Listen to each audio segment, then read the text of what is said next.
The freight driver kept his eyes on the mule's ears because looking at the woman was worse.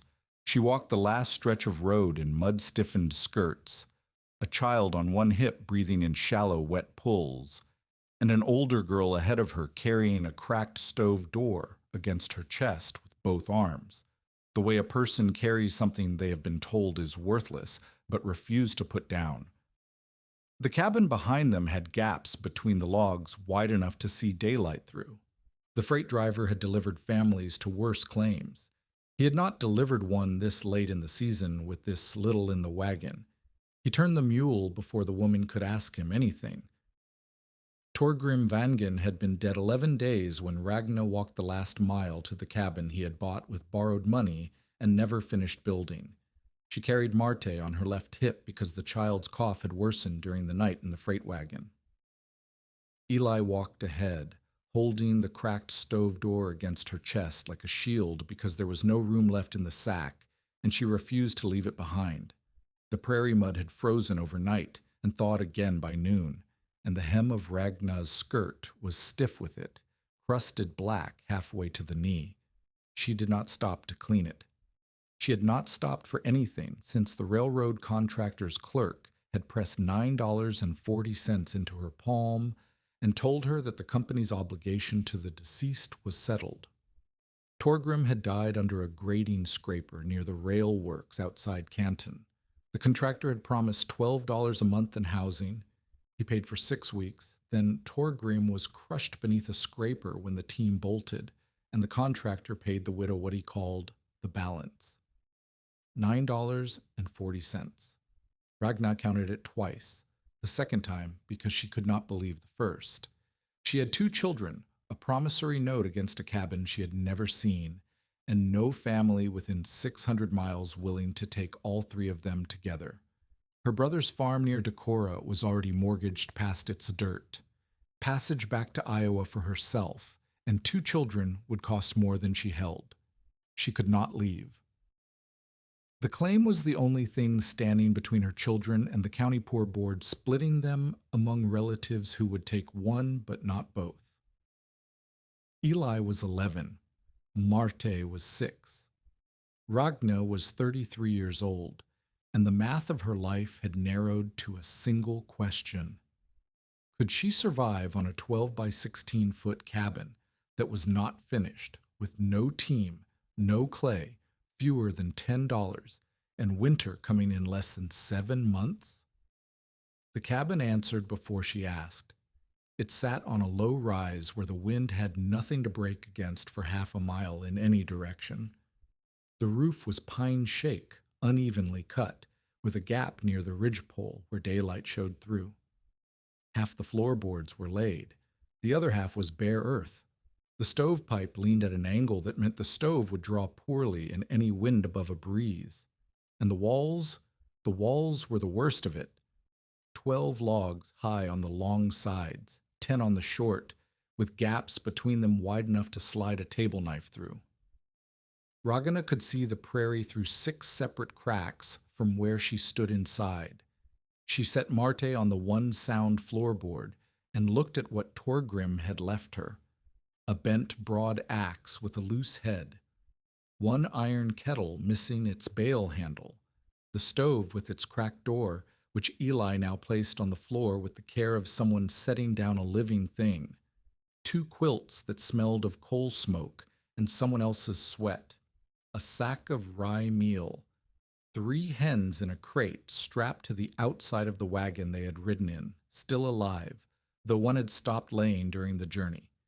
Everything she owned could be inventoried in the time it took Marte to cough twice. Hollis Brandt arrived on the 3rd day. He came because someone in Canton mentioned a widow had moved into the Van Gen cabin, and he wanted to see for himself whether the roof would hold through a hard rain, let alone a winter. Brandt was 59 years old, a former Army carpenter who had built winter quarters in Nebraska before the railroad paid better. He was the man everyone hired when a roof had to survive the plains wind, and he walked the perimeter of Ragna's cabin the way a doctor examines a patient he already knows is dying. He did not knock. He ran his fingers along the south wall first, pressing the gaps between logs, testing the fit, then the west wall. He crouched at the sill where the lowest log met earth and pushed his thumb into the wood. It sank a quarter-inch before meeting solid grain. Ragna stood inside the door and watched him. She had not invited him. Brant straightened and looked at her the way men looked at women who did not yet understand how much trouble they were standing in. "You do not have a house," he said. "You have a windbreak with a stove inside it." Ragna said nothing. She waited. Brant walked to the north wall and pointed at a crack where two logs met badly. A thread of wind moved steadily through it, visible only because Ragna had hung a strip of flour sack there to block the draft, and the cloth moved like a slow, tired flag. "You need clay chinking mixed with straw or hair for every joint," he said. "You need new roof shakes cut and fitted. You need at least 6 cords of wood split and stacked dry. You need banked earth around the sill, packed hard.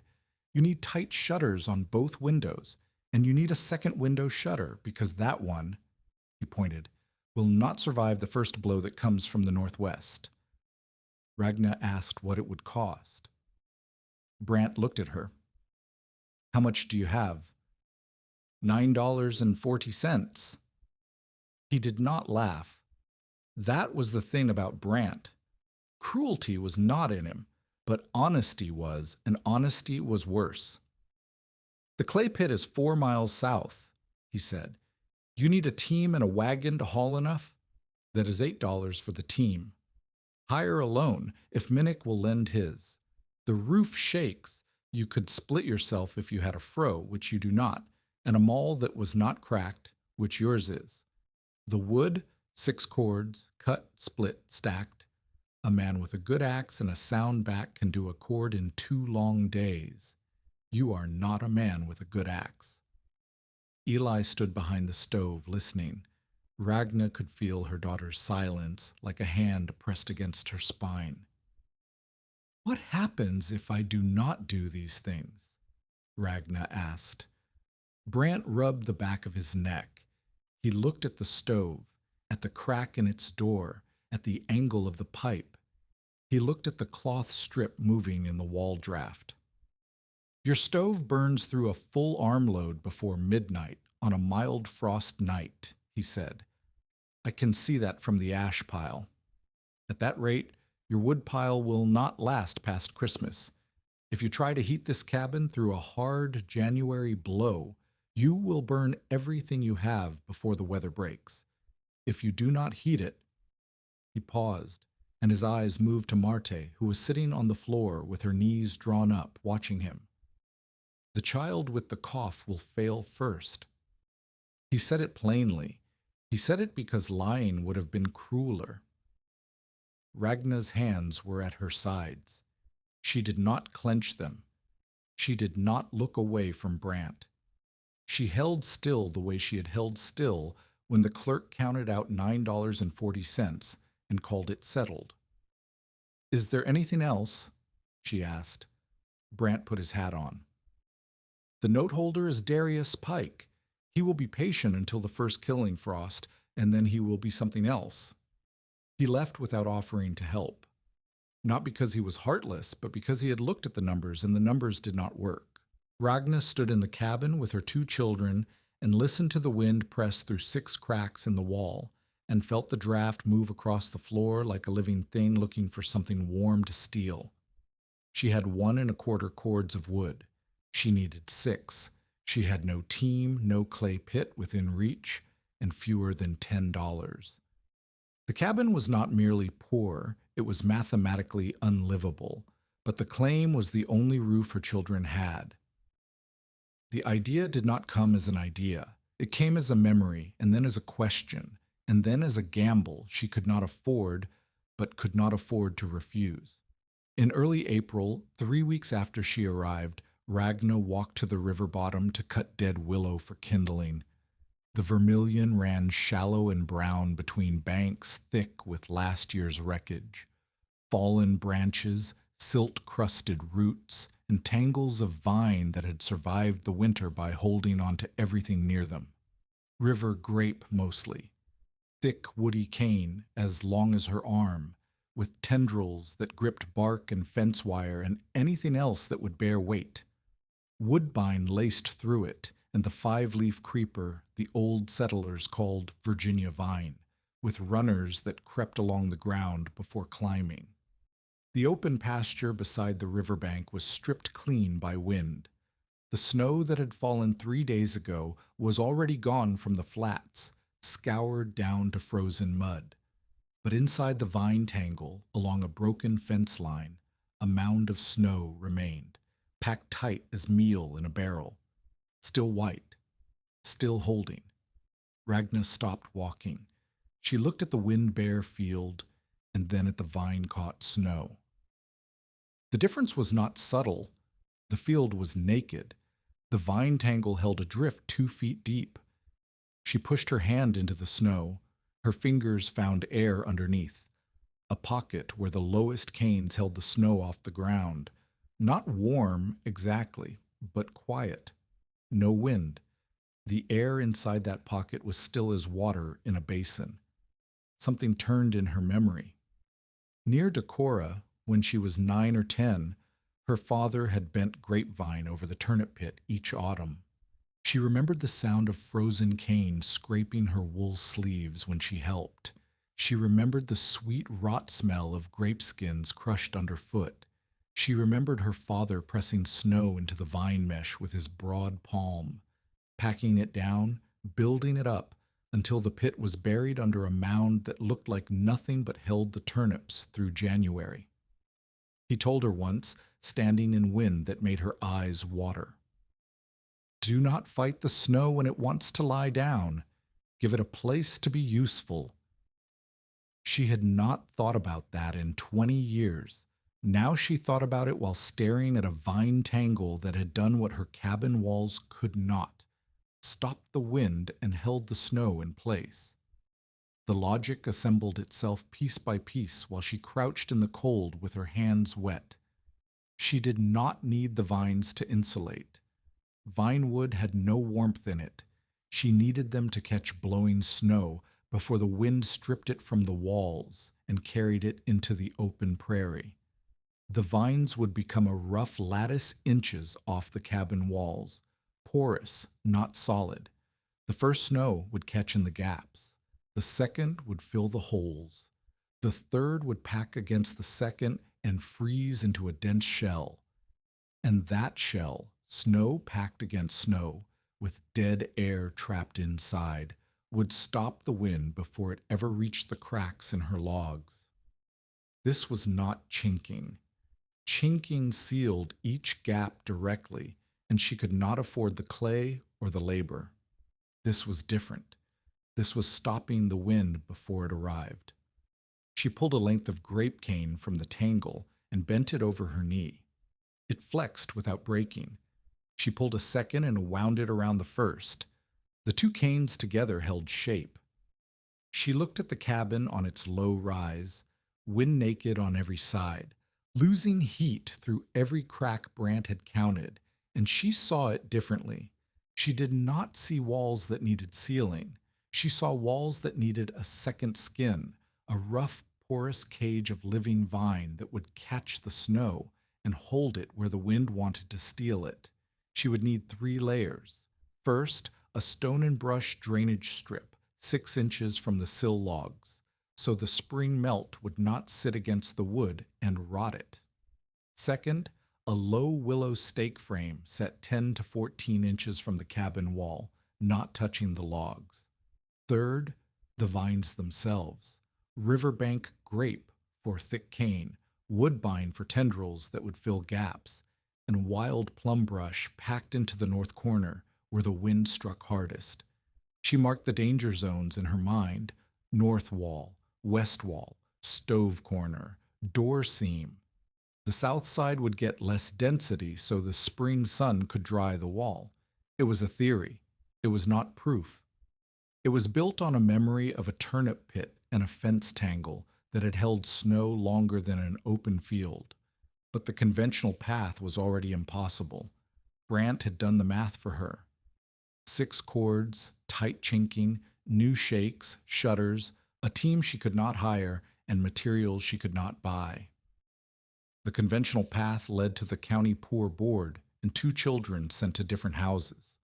Ragna pulled her knife from her belt, cut 12 grape canes at the base, stripped the dead leaves, and carried them back to the cabin.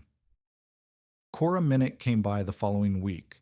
She was 28, a neighbor's wife, 3 children of her own, and more Dakota winters behind her than Ragna had. She came because she had heard about the widow in the Vangen cabin, and she wanted to see whether the rumors were true. The rumors were true. Cora stood at the north wall and watched Ragna push a willow stake into the ground 14 inches from the sill log. A bundle of grape cuttings lay at Ragna's feet. Eli was hauling a second bundle from the river bottom, walking bent under the weight. Cora said, "What are you doing?" Ragna said, "Building a windbreak." Cora walked the length of the north wall. She touched the willow stakes. She looked at the cuttings. She looked at the gap between stakes and wall.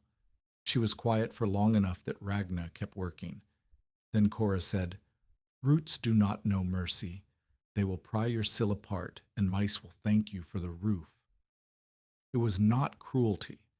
It was exhaustion wearing the mask of advice. Cora had watched 3 families fail on this stretch of prairie in 2 years. She'd carried food to a widow's children after the mother walked into the river. She had enough grief already, and here was a woman planting vines on a cabin that could not survive a hard frost without them, and probably could not survive with them either. "Vines hold damp," Cora said. "Damp rots wood. Your sill will be soft by next fall, and then the wall sags, and then you have nothing." Ragna set another stake. "The frame sits off the wall. The vines do not touch the logs." "And snakes," Cora said. "Vine tangles hold snakes." "I would rather have snakes outside than wind inside." Cora shook her head. She was not finished. "You're new here. People will talk. A woman alone doing something nobody else does. They will call you strange. And strange women lose their children on this prairie because the church elders and the county board decide strange means unfit." That one landed. Ragna stopped setting stakes. She looked at Cora for the first time since the woman had arrived. "If my children freeze," Ragna said, "they will also be taken." Cora had no answer for that. She stood with her arms crossed and her jaw tight, and after a moment she turned and walked back toward her own claim. She did not offer to help. She did not wish Ragna luck. She walked away the way people walk away from things they hope will not haunt them later. Ragna kept 2 rules in her mind: no roots under the sill, no vines inside the wall. She went back to setting stakes.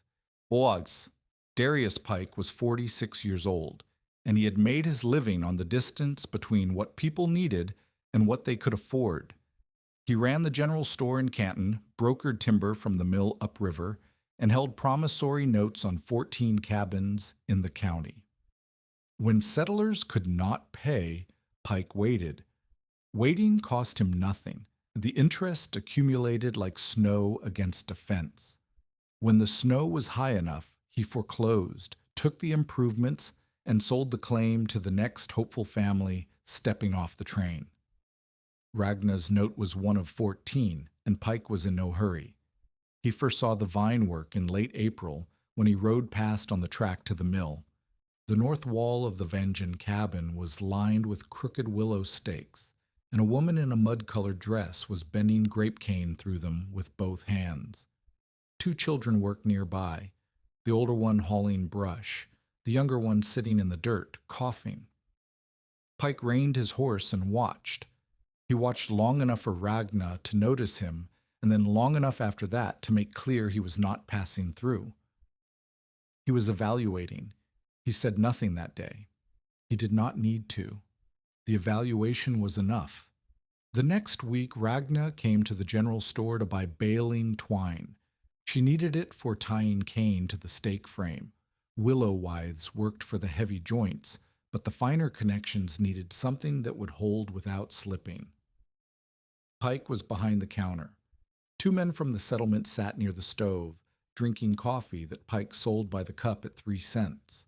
When Ragna asked the price of baling twine by the foot, Pike looked at her. His expression was the kind of pleasant that costs nothing and gives nothing. "For tying up beans," Pike said, "or tying down that house before the weeds carry it off."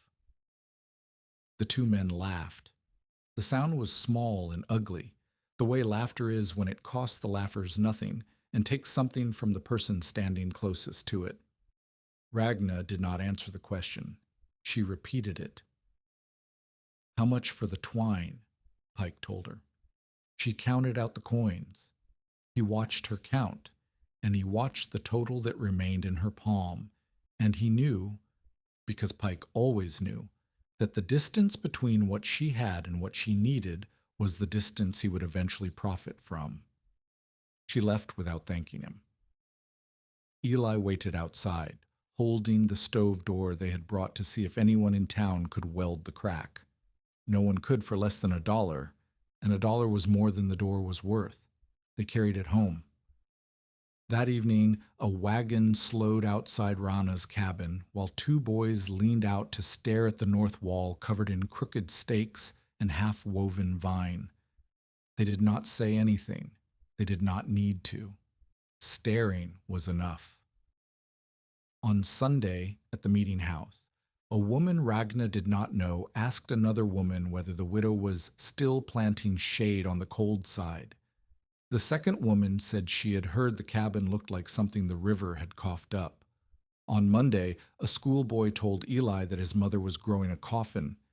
Eli came home with a face like closed doors and would not eat supper.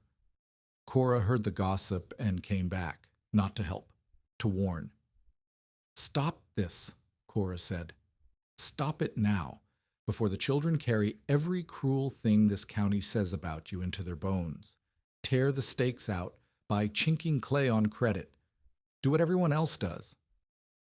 Ragna asked to borrow a dull spade. Cora stared at her.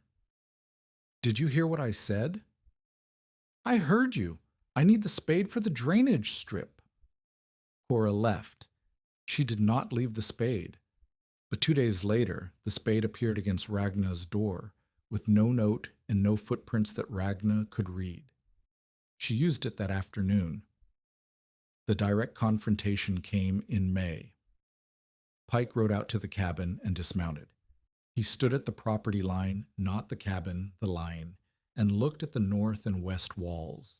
The stakes were thick now, a full fence of willow poles with grape cane woven through the lower half, and woodbine runners beginning to climb the upper stakes.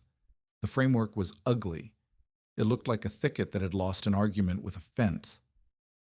Pike took off his hat and cleaned the brim with his thumb, which was something he did when he wanted a person to wait for him.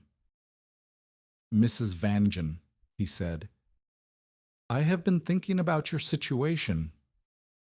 Ragna was on her knees at the west wall, tying a runner to a crosspiece with a strip of torn flour sack. Her hands were raw. She did not stand. "I can offer to buy back the note," Pike said, "at a merciful discount. You leave before frost, you walk away clean, no debt following you. I take the improvements and the claim. You take your children and whatever you can carry." Ragna kept tying. "How much time remains on the note?" Pike's expression did not change, but something behind it did. A narrowing. He had expected gratitude, or at least fear. He received a question. "Until the first killing weather proves what I already know," he said. Ragna pulled the knot tight. She looked up at him. She was kneeling in dirt beside a wall covered in things that grew in ditches, with a 6-year-old coughing inside the cabin and an 11-year-old pretending not to listen from around the corner. "Then you can wait for the weather," Ragna said. Pike put his hat on. He looked at the vine wall one more time. He was not angry. He was patient, which was worse. Angry men make mistakes. Patient men wait for yours. I hope the winter is mild, Mrs. Vangen, he said, for the children's sake. He rode away slowly, and Ragna understood that she was not only fighting winter, she was fighting the story being told about her. If the town decided she was incompetent, a widow planting weeds on a cabin instead of doing the sensible thing, they could pressure the church elders or the county poor board to intervene, not for the claim, for the children. Pike was not merely laughing, he was waiting. Tell us in the comments, have you ever built something people mocked because they could not see what you were solving yet? June arrived, and the prairie turned green, and the wind softened enough that Ragna could forget for an hour at a time what it would become. She could not forget for longer than that. The calendar was a blade pressed against her neck. 7 months until deep winter, 6 until the first hard frost, 5 until the vine lattice needed to be complete and dense enough to catch snow. Every day she did not plant, tie, weave, or stake was a day the wind would eventually collect on. She rose before dawn and worked until the light failed. The routine became a kind of arithmetic she performed with her body instead of her mind. First, the drainage strip. She dug a shallow trench 6 inches from the sill logs on the north side, using the spade that had appeared against her door. The trench ran the full length of the wall, 4 inches deep, and she lined it with flat stones carried from the river bottom 3 at a time, because more than 3 meant her back would not straighten for the walk home. The stones would keep spring meltwater from sitting against the lowest logs. If she built a snow shell and then let the melt rot the sill, she would have solved one problem by creating a worse one. Then the stakes. She cut willow poles from the river thickets, thumb thick and straight enough to stand, and drove them into the ground at handspan intervals, 10 to 14 inches from the cabin wall. Each stake took 6 blows with the flat of the broad axe. The ground was still soft from the spring thaw, which was the only mercy the calendar offered. Then the cane. Cut grape cane at the river bottom. Carry it uphill. Trim the dead growth. Soak the base in the water bucket overnight. Push the cutting into the prepared ground at the base of the stake frame, 1 handspan from the last. Tie it to the nearest willow pole with whatever held torge, rawhide scrap, baling twine bought by the foot, and measured twice before cutting, strips of flour sack when everything else was gone. She planted 43 cuttings the first week of June and lost 11 to a dry stretch that baked the topsoil before the roots could set. She replaced them with woodbine runners that were tougher and uglier and did not care what the soil thought. The physical cost announced itself early. Her palms split along the lines where the grape cane scraped. The blisters became calluses, and the calluses cracked, and the cracks bled into the knots she tied. Her shoulders ached from hauling brush uphill, a pain that started in the muscle and settled into the bone until she could not raise her arms above her head without her breath catching. She skipped meals so the children could eat mush, thickened with the last of the dried apples. When the apples ran out, she thickened the mush with nothing. At night she lay on the bare earth floor beside the stove and felt her body catalog its complaints. The ache in her wrists, the raw skin between her fingers, the bruise on her shin where a willow pole had fallen.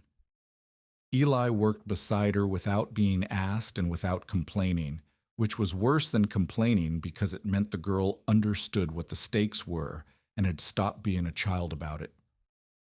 She hauled brush from the river, she stripped dead leaves, she held stakes while Ragna drove them with the flat of the broad axe. When a stake split, Eli found another without being told. Marte sat in the cabin doorway and coughed and watched. Sometimes she tied scraps of cloth to the vine ends, which Ragna allowed because it kept her hands busy and because the bright cloth would later mark the spots where spring cutting needed to happen. One afternoon, Marte asked why the vines were not growing faster. Ragna told her that things worth having do not come in a hurry. It was something her father had said, and saying it made her throat close.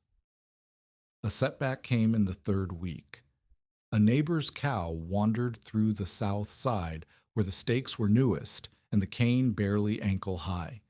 The animal trampled 36 cuttings into the mud, snapped 4 stakes, and dragged a runner for 20 feet before the rawhide tie broke. Ragna found the damage at dawn and stood looking at it for a long time before she moved. 36 cuttings. 3 days of planting, gone under hooves. She replanted them all by the following evening, working until she could not see her hands. Then a hot week in mid-July dried half the transplanted vines.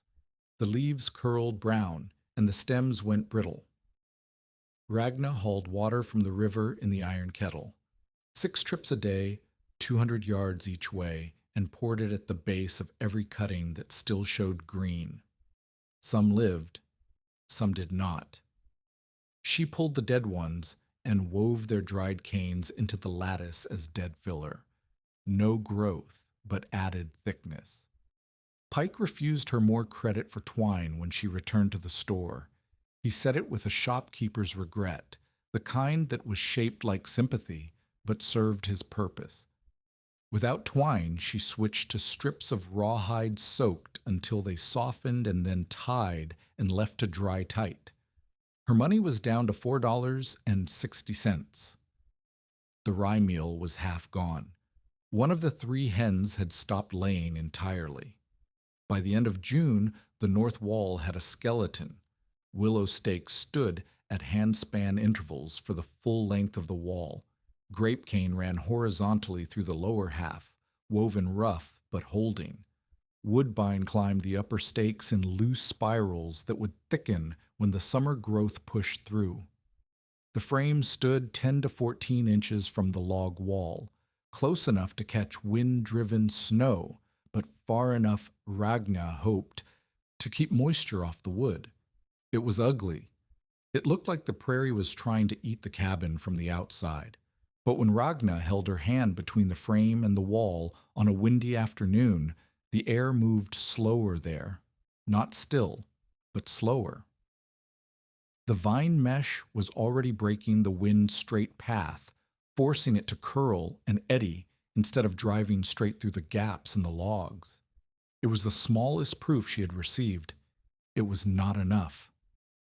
But it was the first thing since Torgrim's death that had moved in the right direction, and she held on to it the way she held on to the fence posts when the wind tried to push her off her feet.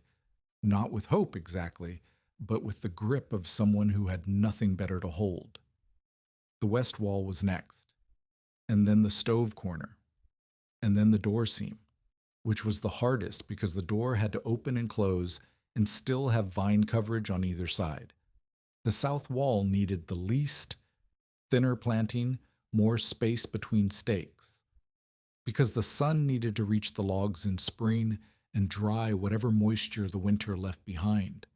She had 1 completed wall out of 4. She had less than 5 months. She had a daughter whose cough came back every time the night air dropped below 50 degrees. And she had not yet met the man who would teach her that everything she had done so far was almost right, but dangerously incomplete. Toluf Asen found her in July, or she found him, depending on who was asked. He was 64 years old, a widower who lived in a sod dugout 3 miles east of the river crossing and did odd work for anyone who would trade labor for flour or tobacco. He had 1 clouded eye from a rail spike that had glanced wrong 15 years earlier, a limp from a separate accident that had crushed the bones in his left foot, and hands that looked like they had been carved from the same willow he spent his days working. Before the railroad let him go, he had been a section hand on the Dakota Southern, and before that, he had helped set brush snow fences along rail cuts after winter drifts buried track faster than crews could shovel. He knew what snow did when wind pushed it. He knew what stopped it and what did not. And he had not shared that knowledge with anyone in years because no one had asked. He met Ragna when he walked past her cabin on the way to cut willow withes from the same river bottom she used. He saw her crouched at the base of the west wall, cutting grapevine too close to the crown, the thick junction where the cane met the root, which meant the cutting would not root because she had taken the growing end and left the feeding end behind. He stopped. He watched her lay the cuttings by thickness on the ground, fat canes in one row, thin runners in another, brush scraps in a third. She was sorting by purpose. She knew the difference between structure and fill, even if she did not have the words for it yet. He recognized order. "You are not decorating," Tolef said. Ragna looked up. She saw an old man with a clouded eye and willow bark dust on his shirt, standing at the edge of her property with no apparent purpose beyond watching her work. "No," she said. That was the beginning. He did not offer help that day. He corrected her cut, showed her where to take the cane so the base held a heel of older wood that would send roots, and then he left. He came back 2 days later with a bundle of willow stakes thicker than hers, split at the base for easier driving, and set them along the west wall without asking permission. Ragna watched him drive them and said nothing until he was done. "Why?" she asked. "Because you are doing something worth doing badly," Tolef said, "and I would rather see it done right." The teaching happened through work, never through lecture. The first lesson was wind. Tolef brought a handful of oat chaff from a feed sack and stood at the northwest corner of the cabin on a breezy morning. He threw the chaff into the air and watched it scatter. Then he walked to the northeast corner and threw more, then the west wall center. Ragna watched the chaff move and understood what he was showing her. The worst draft was not where she had assumed. She had been building the densest lattice on the north wall because the north felt coldest. But the chaff showed that the wind curled around the northwest corner and hit the west wall at an angle, creating a pressure pocket where the two walls met. The actual worst point was that corner, the place where wind compressed against itself and drove through every crack with doubled force. "You built your thickest fence where the wind arrives," Tolef said. "You need it where the wind turns." Ragna moved 14 stakes that afternoon. The second lesson was porosity. Tolef picked up a flatboard scrap from the woodpile and held it in front of his face. He blew against it. The air hit the board and split sideways, rushing around both edges in a fast curl. Then he held his open hand in front of his face, fingers spread, and blew. The air passed through his fingers but slower, broken into small streams that lost their force before they reached his face. "A solid wall makes wind jump and scour," he said. "A porous fence slows it. You do not want to stop the wind. You want to tire it." He pointed at a section of Ragna's lattice, where she had woven the cane too tight, trying to close every gap. "That section will make the snow leap over it and land on the bare ground behind. Loosen it. Let the wind push through slowly. The snow drops when the wind slows, not when the wind stops." Ragna unwove 20 canes and retied them at wider intervals. It felt wrong, like opening a wound she had just closed, but she trusted the logic because it matched what she had seen at the river. The vine tangle that held snow was not solid. It was a mess of open spaces and crossings that slowed everything passing through it. The third lesson was distance. Tolef measured the gap between the stake frame and the cabin wall on the north side. Ragna had set it at 10 inches. Tolef shook his head. 14, he said. Minimum. Why? Snow packed directly against a log becomes ice. Ice becomes meltwater in March. Meltwater sits against wood. Wood rots. He pressed his thumb into the lowest sill log the way Brant had done months earlier. This log is already soft in one spot. If you pack snow against it for 4 months, you will not have a sill by next fall. He forced her to move the frame outward by 4 inches on the north and west walls. It meant pulling stakes, redigging holes, retying every horizontal cane. 2 days of work undone and redone. Ragna did not argue. She pulled the stakes. Snow held in a vine cage with brush drainage beneath it becomes a winter coat, Tolov said. Snow pressed against a wall becomes a funeral. The fourth lesson was cane training. Tolov showed her how to bend living cane without snapping it. Green grape cane had a grain like wood, and if you bent it against the grain, it cracked and died. If you bent it with the grain slowly over the course of a day, pinning it with willow pegs and strips of rawhide, the cane would hold the new shape and keep growing through it. The pegs became part of the structure. The rawhide dried tight and held until the vine's own grip took over. He taught her to weave the cane in crossing patterns so that each strand supported two others. A single cane could be pulled free. A woven mesh had to be torn. The fifth lesson was the one that would save her life. Tolov marked cut points on the lower canes with red thread. He tied the thread at places where, come spring, Ragna would need to slice the vine lattice open so meltwater could drain and air could dry the logs. "You are building a winter shell," he said. "But winter ends. If you do not plan the opening, the shell becomes a cage." He also marked vent channels, narrow gaps left intentionally in the lattice near the stovepipe and the door. These gaps would keep the snow shell from sealing the cabin completely. Air needed to move through the stove draft. Smoke needed to escape. The door needed a path. "A buried cabin with no vent is a coffin," Tolov said.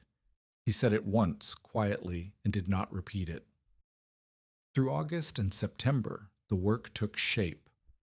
Ragna planted and trained 580 rooted cuttings and canes in total, 300 river grape cuttings from the riverbank thickets, 140 woodbine and 5-leaf creeper runners from fence rows within walking distance, 80 willow stakes for the frame structure, 60 pieces of plum and dogwood brush woven into the north corner where the wind struck hardest.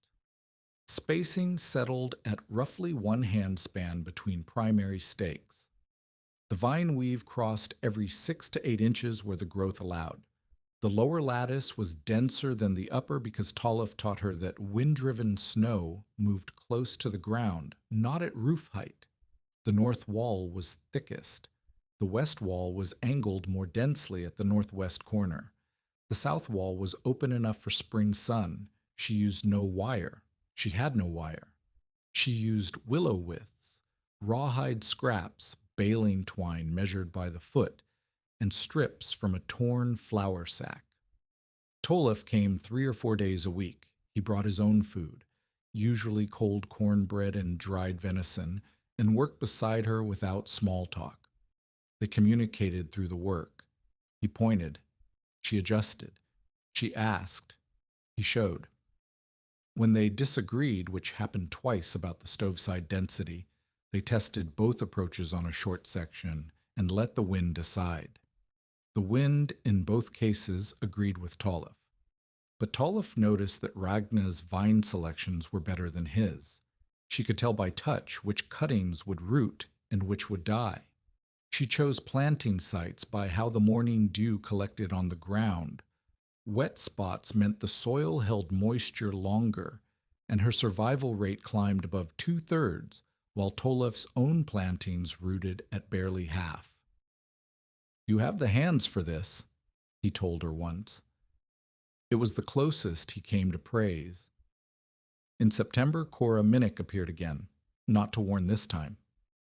She stood at the property line and looked at the north wall, which was now covered in a dense green-red tangle of living vine and dead brush, ugly as a wound but thick enough that the wall behind it was invisible. Cora said nothing for a long time. Then she put a bucket on the ground. It was full of manure tea, water steeped in cow dung, the cheapest and most effective fertilizer on the prairie. Plants do not grow on pride, Cora said. Ragana took the bucket. She did not say thank you because Cora did not want thanks. She wanted to be right about the vines failing, and she was hedging against the possibility that she was wrong. Help, Ragna learned, sometimes arrived from people who still believed you were making a mistake. October brought Hollis Brant back. He came in the late afternoon when the light was flat and the vine leaves had turned from green to a dull red that made the cabin look like it was bleeding from every wall. The lattice was complete on 3 sides. The south wall held its thinner planting. The framework was ugly and thick and alive in a way that no other structure on the prairie resembled. Brant walked the perimeter the way he had the first time, but slower. He touched the willow stakes. He tested the tension of the woven cane by pressing it with his palm. He looked at the gap between frame and wall and measured it with his hand, 14 inches on the north side, 12 on the west. He crouched at the drainage strip and examined the stone lining. "Who showed you to leave the drain?" he asked. "Tolif Asen," Ragna said. Brant grunted. He knew Tolif. He knew what Tolif knew. He straightened and looked at the stove corner where the lattice thinned near the pipe, then the door, where 2 panels of vine mesh flanked the opening with a clear path between them, then the roof line where the lattice stopped 8 inches below the eaves. "The frame is clever," Brant said. "The vine selection is better than clever. But—" Ragna waited. "If the snowpack's too high around the chimney draw, your stove will smoke inward. You will not be able to burn. If you cannot burn, it does not matter how thick the shell is." Tolif stood behind Ragna. He did not speak. This was her cabin. This was her answer. Ragna showed Brant 3 things. The stove side gap she had left clear, where no vines grew within 2 feet of the pipe. The roof rake Eli had carved from a forked willow branch, long enough to reach the chimney base from the ground. And the marked vent channels, narrow openings in the lattice where red thread showed cut points that could be opened if snow sealed too tight. Brant looked at each one. He tested the rake's reach by holding it against the wall. He did not praise her. Brant did not praise. He said, "Then remember to keep the channels open when your hands are too cold to feel the handle." It was not approval. It was the absence of condemnation, which from Brant was as close to respect as the distance allowed. November came for them all. The first snow arrived on a Tuesday, dry and fine as flour. The wind pushed it across the prairie in low sheets that hissed against the frozen grass. The vine lattice caught it the way Ragna had imagined. The porous mesh slowed the wind, the snow dropped from the air, and a thin layer formed against the cane on the north wall. 3 inches, maybe 4. Not a shell, not a wall, a beginning. Ragna went inside and watched the candle she kept on the floor near the north wall. Before the snow caught, the flame guttered in the draft that leaked through every crack. After the snow caught, the flame moved but did not gutter. The draft was softer, not gone, softer. The result was small. That made it real. Tolif came that afternoon and inspected the catch. He scraped snow from the lattice with his fingernail and held it to his good eye, checking the grain. Fine, dry snow packed loose.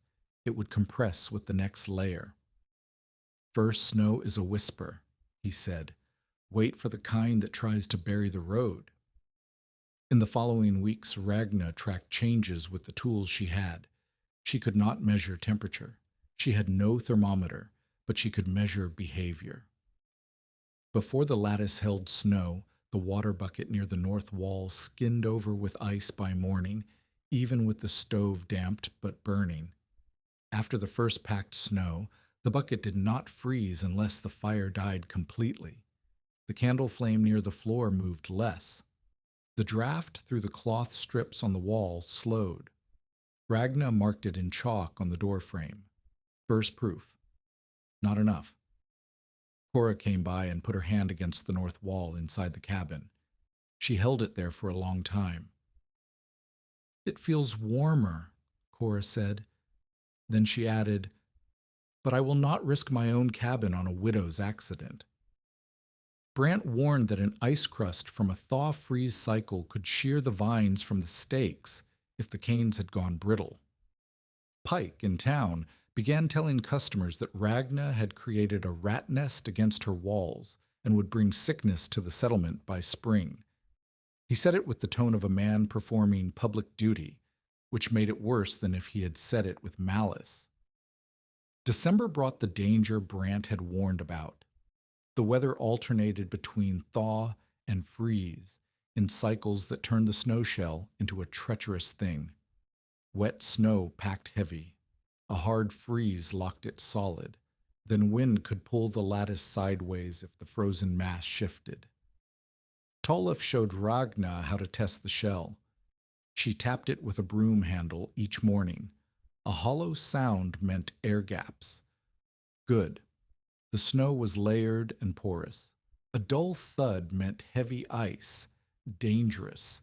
Too much weight pulling on the stakes. After one bad freeze in mid-December, Ragna heard a crack from the northwest corner at dawn. She ran outside in her stockings and found that 2 willow stakes had split under the weight of ice-crusted snow. The lattice sagged away from the wall, opening a gap that the wind found immediately. She repaired it in 30 minutes with her hands bare because she could not tie knots and mittens. Her fingers were white when she came back inside. Eli made her hold them against the warm side of the kettle until the feeling returned, and the feeling returned as pain. The snow shell was growing. It was 8 inches deep on the north wall, 5 on the west, thinner at the corners where the wind curled. It was not the solid bank she had imagined. It was layered, uneven, packed in some places, and loose in others, shaped by the wind's habits rather than her design. But it was there. And the cabin was quieter on the sides where it held. The water bucket did not freeze. The candle did not gutter. The stove burned less wood per night than it had in November, but winter was not finished introducing itself. The worst was still coming, and it would come faster than anyone on the Dakota prairie expected. The morning of January 12th, 1888, felt like a lie. The air was soft. Snow dripped from the eaves in slow, fat drops that made sounds like fingers tapping on a drum. The sky held a thin wash of blue that made people open doors and windows for the first time in weeks. Children begged to go outside. Farmers walked to barns without coats. The temperature sat above freezing and felt almost kind, and every person who had survived a plains winter knew that kindness in January was either a gift or a trap, and there was no way to tell which until it was too late. Eli begged to walk to school. "The air's warm," she said. "I can feel it through the window." Ragna almost let her go. The school was 2 miles by the wagon track, and Eli knew the way, and the child had been cooped inside the cabin for weeks, and her patience was worn thin as river ice. But Ragna looked up through the gap in the roof shakes, the one she had never been able to patch properly, and she saw high cloud omo, the thin, streaked kind her father had called mare's tail, and below the mare's tail the wind was shifting. It had been south all morning. Now it was moving west, not gusting, sliding, like a door being pushed shut. Tolif had taught her that sign. He called it the turn. When the upper clouds run one direction and the ground wind runs another, the weather is arguing with itself, and the argument always ends with violence. She kept both children home. Eli was furious. She sat on the bed with her arms crossed and her back turned and refused to speak. By noon, the dripping had stopped. By early afternoon, the blue was gone. The sky turned the color of stove ash, not dark, not light, just empty. The kind of sky that was holding its breath. Then the wind came. It did not build. It arrived. One moment the air was still, and the next the cabin shuddered as if something enormous had leaned against it. The gust hit from the northwest with a sound like tearing canvas, and snow came with it, not falling but flying horizontal, so thick that Ragna could not see the woodpile 15 feet from the door. The temperature plunged. She could feel it in the walls. The logs, which had been damp with thaw drip an hour ago, went cold so fast that the moisture on them began to freeze, and the cabin filled with the sound of wood contracting, small cracks and pops like knuckles breaking. The vine lattice began catching snow immediately. Ragna could hear the difference between the sides. On the north wall, where the lattice was thickest and already held 8 inches of old snow, the new snow packed against the existing shell with a soft, heavy sound, like sand filling a bag. On the door side, where the lattice was thinnest, the wind screamed through without pause. The cabin had 2 voices. One side whispered. The other side shrieked. Ragna and Eli had to act fast. The door side needed cover, or the wind would steal every degree of heat the stove could make. Tolef had helped her build a reserve brush mat, a panel of woven plum branches and dead grape cane, 4 feet by 6 feet, stored flat against the inside wall for emergencies. It was not part of the vine lattice. It was a patch, a bandage for whatever wall the storm decided to attack hardest. They dragged it outside. The wind hit Ragna in the chest, and she staggered. Snow drove into her eyes so hard she could not keep them open for more than a second. Eli gripped the other end of the mat and screamed something that the wind tore away before it reached Ragna's ears. They lashed the mat to the door's side stakes with rawhide strips, working blind, tying knots by feel. The wind tried to rip the mat from their hands. Snow packed against it before they had finished securing the top edge. Ragna's fingers stopped feeling the rawhide. She tied the last knot by memory, the way Tolef had taught her, by counting wraps instead of watching them. They got inside. Ragna forced the door shut with her shoulder. Snow had crossed the room in the time the door was open. The candle had gone out. Marte was crying in the dark. Eli screamed that they were going to freeze. Ragna found the matches by touch, relit the candle, and saw snow on every surface within 4 feet of the door. The floor, the bed, the kettle, the children's quilts. She swept the snow out with a broom, stuffed rags into the door seam, and fed the stove. Then she sat on the floor and listened. The north wall was quiet, not silent. She could hear the wind above the roofline and the snow packing against the shell. But the wall itself was not screaming. The draft through the cracks had slowed to almost nothing. The old snow shell, 8 inches deep, was now being buried under new snow, and the combined mass was doing what Tolef had said it would, stopping the wind before it reached the logs. The door wall, with its emergency brush mat, was louder. The mat caught snow but did not hold it as well as the living lattice. Wind leaked around the edges. But it was better than bare wood.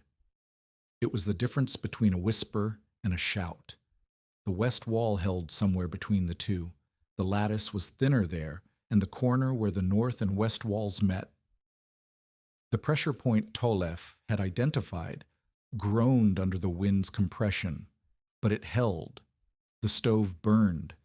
Ragna fed it short sticks instead of long splits, the way Tolef had taught her. Short sticks burned fast and hot, but could be controlled. Long splits burned slow and uneven, and if the fire got too hot, the cracked stove door could warp open and throw sparks onto the bare earth floor. Marte coughed. The cough had been bad for a week, and the cold air that had blasted through the open door had made it worse. By evening, the child was hot to the touch. Fever. Not the dangerous kind yet, but the kind that would become dangerous if the cabin could not hold heat. Ragna could not overfire the stove. Too much heat could ignite soot in the pipe or warp the cracked door entirely.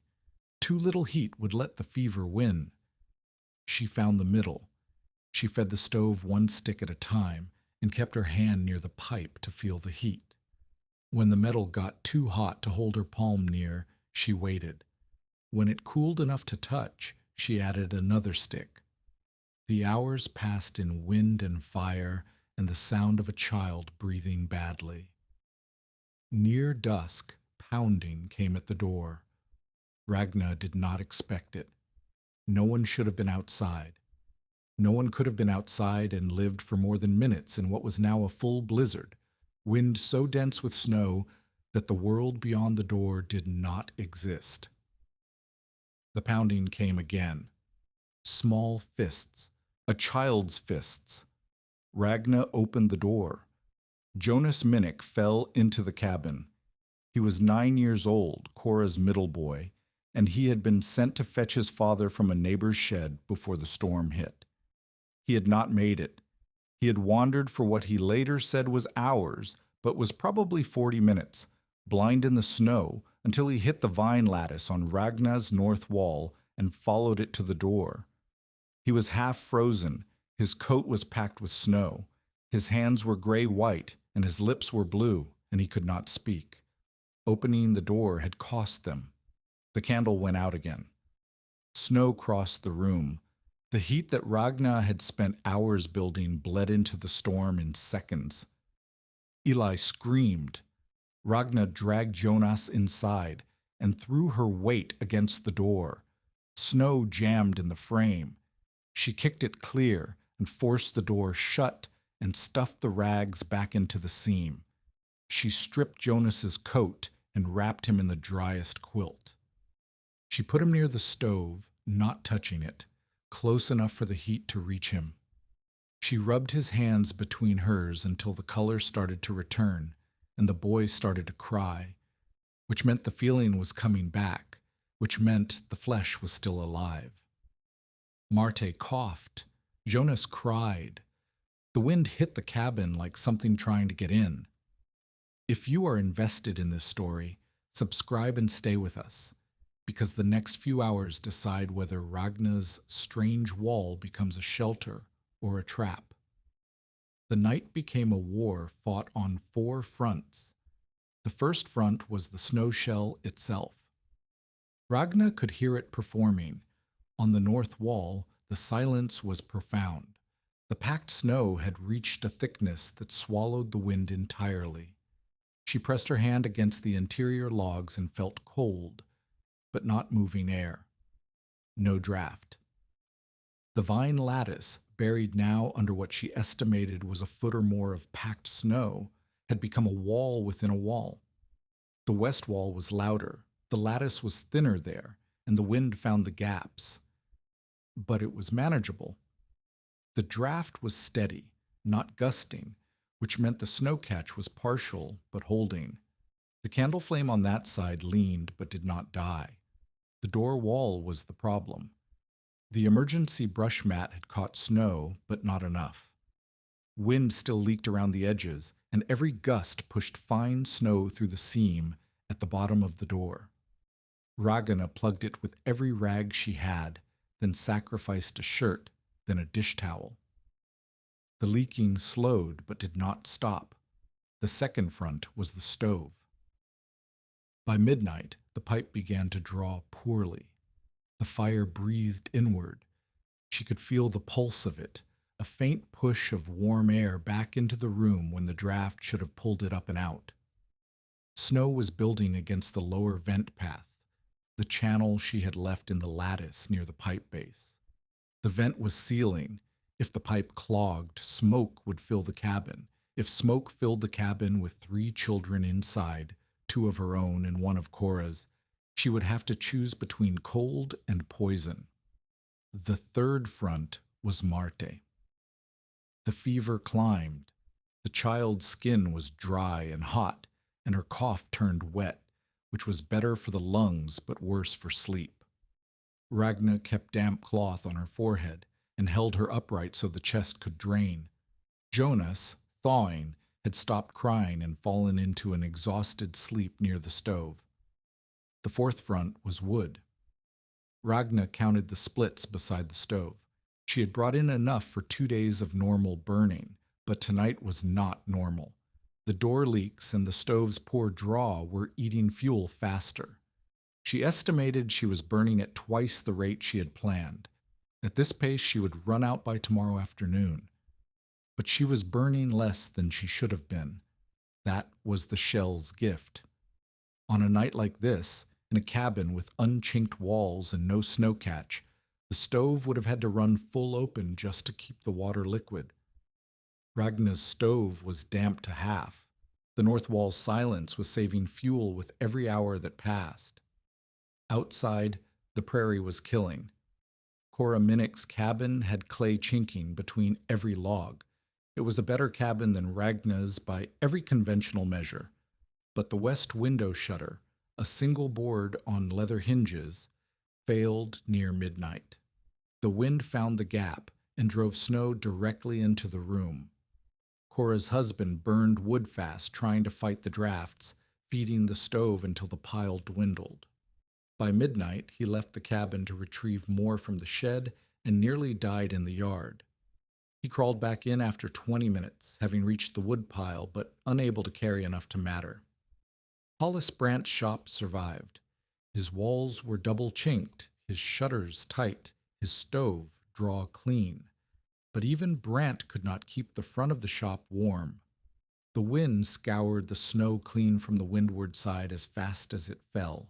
There was no snow shell to catch. There was nothing between the wind and the wall but air, and the air was 50 degrees below what the logs could resist. Darius Pike's storage shed lost roof shakes an hour after dark. His stacked fuel, 4 cords, neatly cut, worth $40 at winter prices, sat outside under a drift that grew deeper every hour. By midnight, the wood was unreachable. Pike's fine cords of split oak were buried under snow he could not shovel and wind he could not stand in. A bachelor named Larkin Voss was found 2 days later in his shanty east of the road. He was still in his chair. The stove was cold. A half cord of wood sat beside the wall within arm's reach, but the fire had gone out sometime during the night, and Voss had not relit it. Whether he fell asleep or gave up, or simply could not feel his hands well enough to strike a match, no one would ever know. The wood was there. The man was not. The blizzard did not care about preparation or intention. It cared about physics, how fast heat moved through walls, how much fuel was left, whether a draft could be stopped. The people who survived were the people whose walls kept the wind out long enough for the wood to last. Before dawn, the stovepipe clogged. Ragna heard the change first.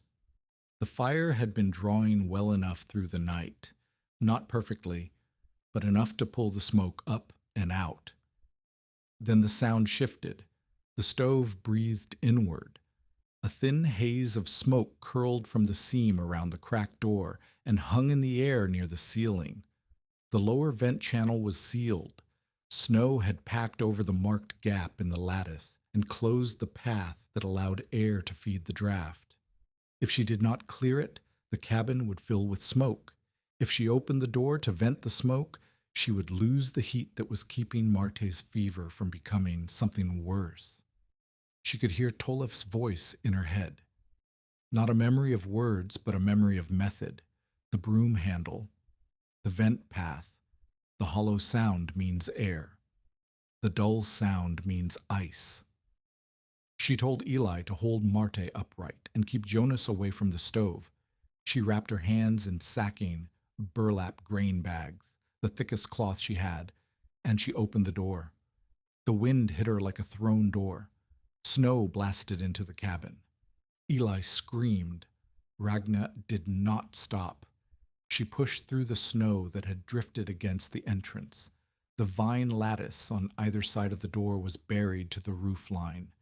The brush mat she had lashed to the door wall was invisible under white. She could not see the woodpile. She could not see the sky. She could see 3 feet in front of her face and nothing beyond it. She found the stovepipe side by following the wall with her hand. The vine lattice was a solid mass of packed snow, hard as plaster. She located the vent channel by counting stakes from the corner. 4 stakes in, Tolliff had said. Mark it with red thread. And she had, and the thread was buried, but 4 stakes was 4 stakes. She drove the broom handle into the snow at the vent point. It went in 6 inches and stopped. She pushed harder. The handle broke through into open air on the other side, and she felt the resistance change. The snow had packed a plug over the gap, but behind the plug the channel was still hollow. She worked the handle in circles, widening the opening. Snow fell away in chunks. Cold air rushed through the gap and into the space between lattice and wall, and she heard the stove draw change, a pull, a whoosh, the fire finding breath. The smoke in the cabin would clear, but the wind drove ice needles into her cheeks while she worked. The sacking on her hands was wet in 30 seconds and frozen in 60. She could not feel her fingers by the time she pulled the handle free. She went back inside.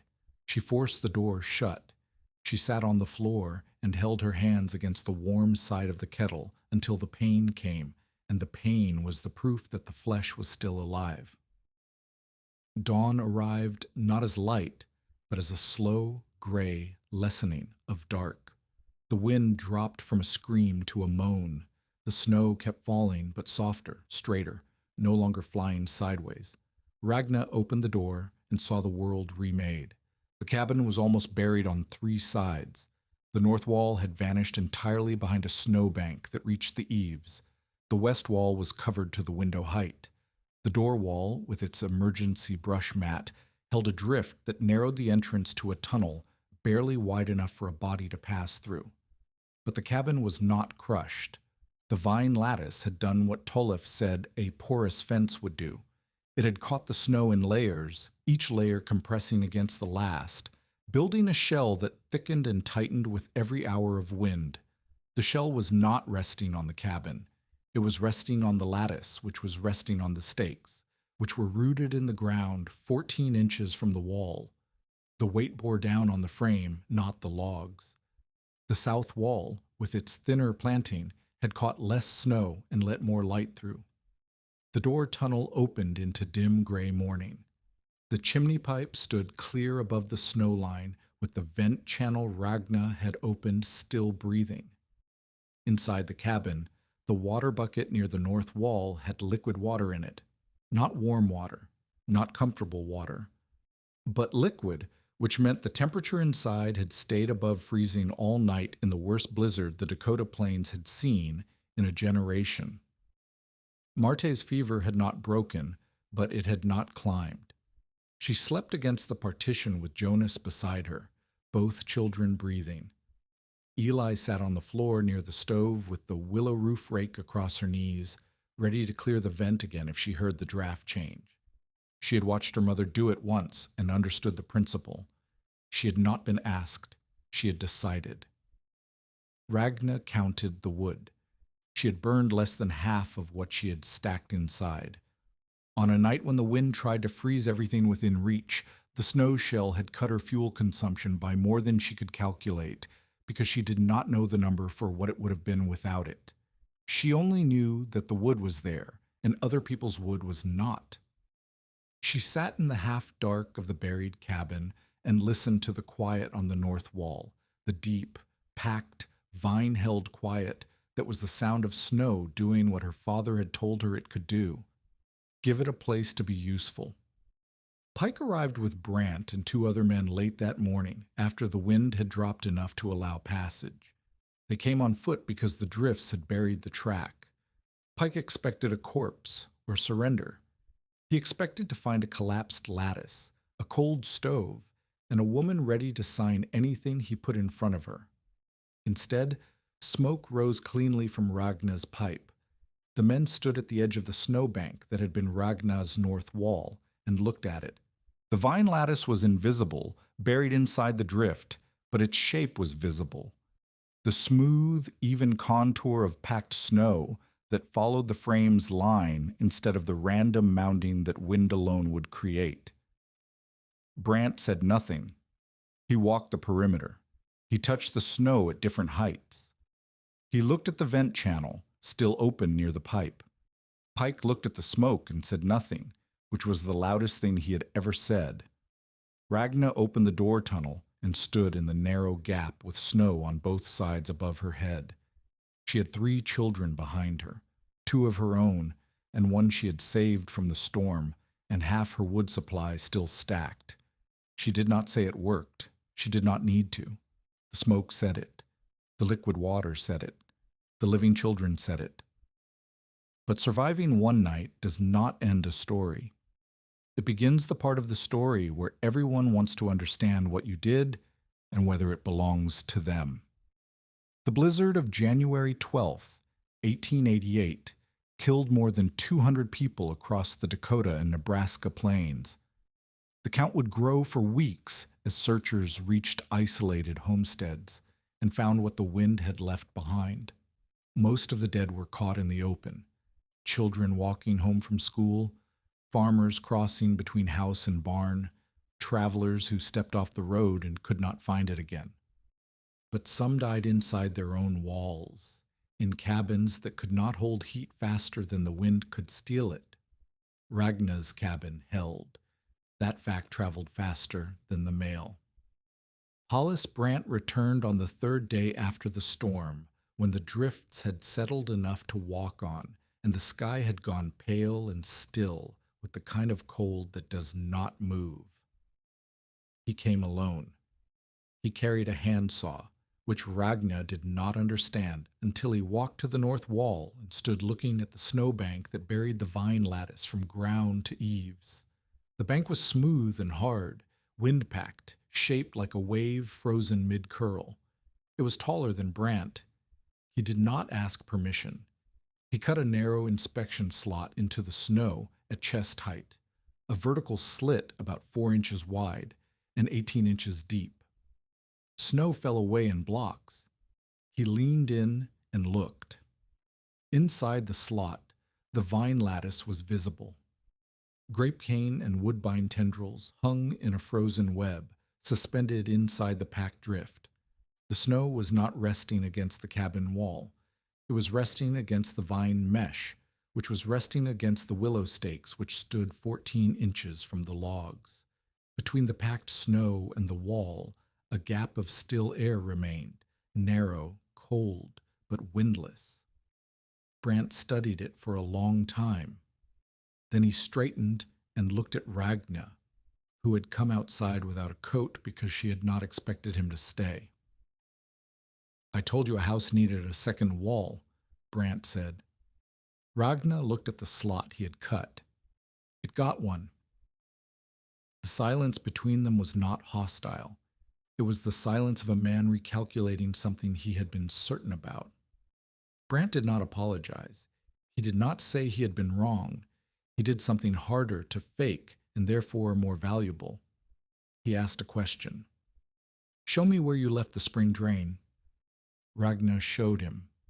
She walked him along the base of the north wall and pointed to the stone-lined trench beneath the snow, invisible now but still there. She showed him the red thread markers where the vine lattice could be cut open in March to release meltwater. She showed him the vent channels, the one she had cleared during the storm, and 2 others that had stayed open because the lattice density was thinner at those points. Brant asked about each one. He did not challenge. He recorded. His questions were the questions of a man updating a system he thought he understood. When he finished, he picked up his saw and looked at her. "The widow Paulson's cabin east of the creek lost its chinking on the windward side," he said. "She has 4 children. If I send her to you, will you explain this?" It was not a compliment. It was a referral. From Brant, it was the same thing. Send her, Ragnar said. Cora Minnick came the next day with Jonas. The boy was recovered, fingers intact, no blackened skin, no lasting damage beyond a fear of wind that would follow him for years. Cora held his shoulder the way mothers hold children they have almost lost, too tight and too long, as if letting go meant the storm could reach back and finish what it had started. Cora was ashamed and grateful, and she wore both like a coat she could not take off. He followed your vine wall, Cora said. In the dark. He said he hit something that was not flat ground and not a building, and he followed it until he found the door. Ragnar looked at Jonas. The boy looked at the floor. The lattice saved him before the cabin did, Ragnar said. Cora stood in Ragnar's cabin and looked at the north wall. She put her hand against the logs the way she had done in November, when she had said it felt warmer, but would not trust it. Now the evidence was larger than warmth. The evidence was her son, standing beside her, alive. Show me, Cora said. Show me how to protect the west wall before the next blow. Ragnar refused payment. Cora had not offered money, but she had offered eggs and a ham end, and Ragnar refused those too. You will learn it by your hands, Ragnar said, or you will not trust it when it groans. The condition was not pride. It was engineering. If Cora built the lattice herself, she would know where every stake sat, where every vent opened, and where to cut when spring came. If someone else built it for her, she would treat it like furniture, something that existed without being understood. And the first time the wind tested it and the lattice creaked, she would panic instead of listening. Cora agreed. She came back the next morning with her oldest boy and a bundle of willow stakes cut too short, and Ragnar showed her why they were too short, and Cora cut longer ones, and the teaching began. Ragnar compared wood piles that week. Cora's household had burned nearly a cord through the storm, 3 days and 2 nights of constant fire, open stove, fighting drafts through a failed shutter and inadequate chinking. They had started with 4 cords for the winter. After one storm, they had 3. Ragnar had burned less than half a cord. Her stove had run damped through the worst night because the snow shell reduced the wind load on every wall it covered. She had started with less wood than Cora and ended the storm with more remaining, proportionally, than any household in the settlement. The numbers were not scientific. Ragnar had no instruments, no controls, no way to isolate variables. But the comparison was visible to anyone who could count. The woman with vines on her walls had more wood left than the woman with chinking on hers. Inside Ragnar's cabin, frost still formed on nail heads near the roof, where the lattice did not reach, and the wind found gaps in the shakes. But along the lower log walls the snow shell covered, the frost was gone. The draft strips hung limp. Marty's cough eased when the wind died, and it eased faster than it had before any previous storm. The evidence was imperfect, partial, and observable, which made it convincing in a way that perfection never could have been. Pike pivoted. He did not pivot toward respect. He pivoted toward ownership. The distinction mattered. Within a week of the blizzard, Pike began telling customers that Mrs. Vangen's snow netting was an interesting novelty that could be standardized and sold. He spoke as if the method were a product, something that could be packaged, marked up, and distributed through his store. He offered to buy the design from Ragnar in exchange for forgiveness of the remaining interest on her note. The offer arrived through a boy who delivered a written note to Ragnar's door. The note was polite, businesslike, and contained the phrase, mutually beneficial arrangement. Ragnar sent the boy back with a 1-sentence answer. The method is not a product. Pike came himself the following day. He stood at the property line again the way he had in May, but the dynamic had shifted. In May, he had been a creditor visiting a debtor. Now he was a merchant who had watched his inventory of winter desperation shrink by one customer. "You cannot give away what has value," Pike said. "If every family builds this vine business, no one will buy winter fuel at the rate they buy it now. You will hurt the settlement." "The settlement seems to have survived worse hurt than cheap firewood," Ragna said. Pike's face tightened. He was not accustomed to losing control of a transaction he had initiated. "I'm offering to help you profit from your cleverness," he said. "The method is knowledge made from local plants, labor, and timing," Ragna said. "You cannot sell what grows in ditches." That was the sentence that wounded him, not the refusal. The reason. Pike could absorb a no. He could not absorb the revelation that his business model, profiting from the gap between what people needed and what they could afford, failed when the thing they needed grew wild along the river. He left without another word. His humiliation was quiet, which meant it was deep, which meant it would return in a different form. Tolif came to the cabin the day after the storm ended and did not leave for a week. He slept on the floor near the stove and ate what Ragna cooked, and spent the daylight hours inspecting every inch of the lattice. He cleared snow from sections to check the vine cane for breakage. He tested stake integrity by pushing against the frame at different heights. He measured the snowpack's depth at a dozen points and scratched the numbers on a piece of bark with a nail. The inspection was not celebration. It was assessment. Tolif wanted to know what had worked, what had nearly failed, and what would fail next time. "The northwest corner held," he told Ragna on the third day, "but 2 stakes split. If the storm had lasted another 12 hours, the split would have spread, and the whole corner section would have peeled away." "I replaced the stakes during the storm," Ragna said. Tolif looked at her. "During?" "During." He was quiet for a moment. Then he said, "Show me what you used." She showed him the replacement stakes, shorter, thicker, driven in beside the split originals and lashed to them with frozen rawhide. It was ugly repair work, done blind in horizontal snow, but it had held. Tolif touched the rawhide knots. He recognized his own technique, the counted wraps, the double loop, the finish that tightened as it dried. "You tied these without seeing them," he said. "You taught me to count the wraps." The relationship between them shifted after that conversation. It did not become warmer. Tolif was not a warm man, but it became equal in a way it had not been before. He had taught her a method. She had applied it under conditions he had never tested. The student had taken the lesson further than the teacher, and the teacher was honest enough to see it. They began refining the design together.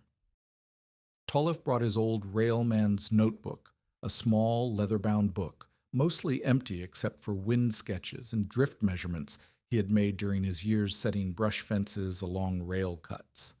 The sketches showed snow deposition patterns, how wind dropped its load on the leeward side of a fence, how the angle of the fence changed the drift shape, how gaps in the fence created scour channels that stripped snow instead of catching it. Ragna studied the sketches and saw her own lattice in them. The railroad brush fences worked on the same principle, porous barriers that slowed wind and deposited snow in controlled places. The difference was scale. The railroad fences protected 100 yards of track. Ragna's lattice protected 12 feet of cabin wall. But the principle was the same.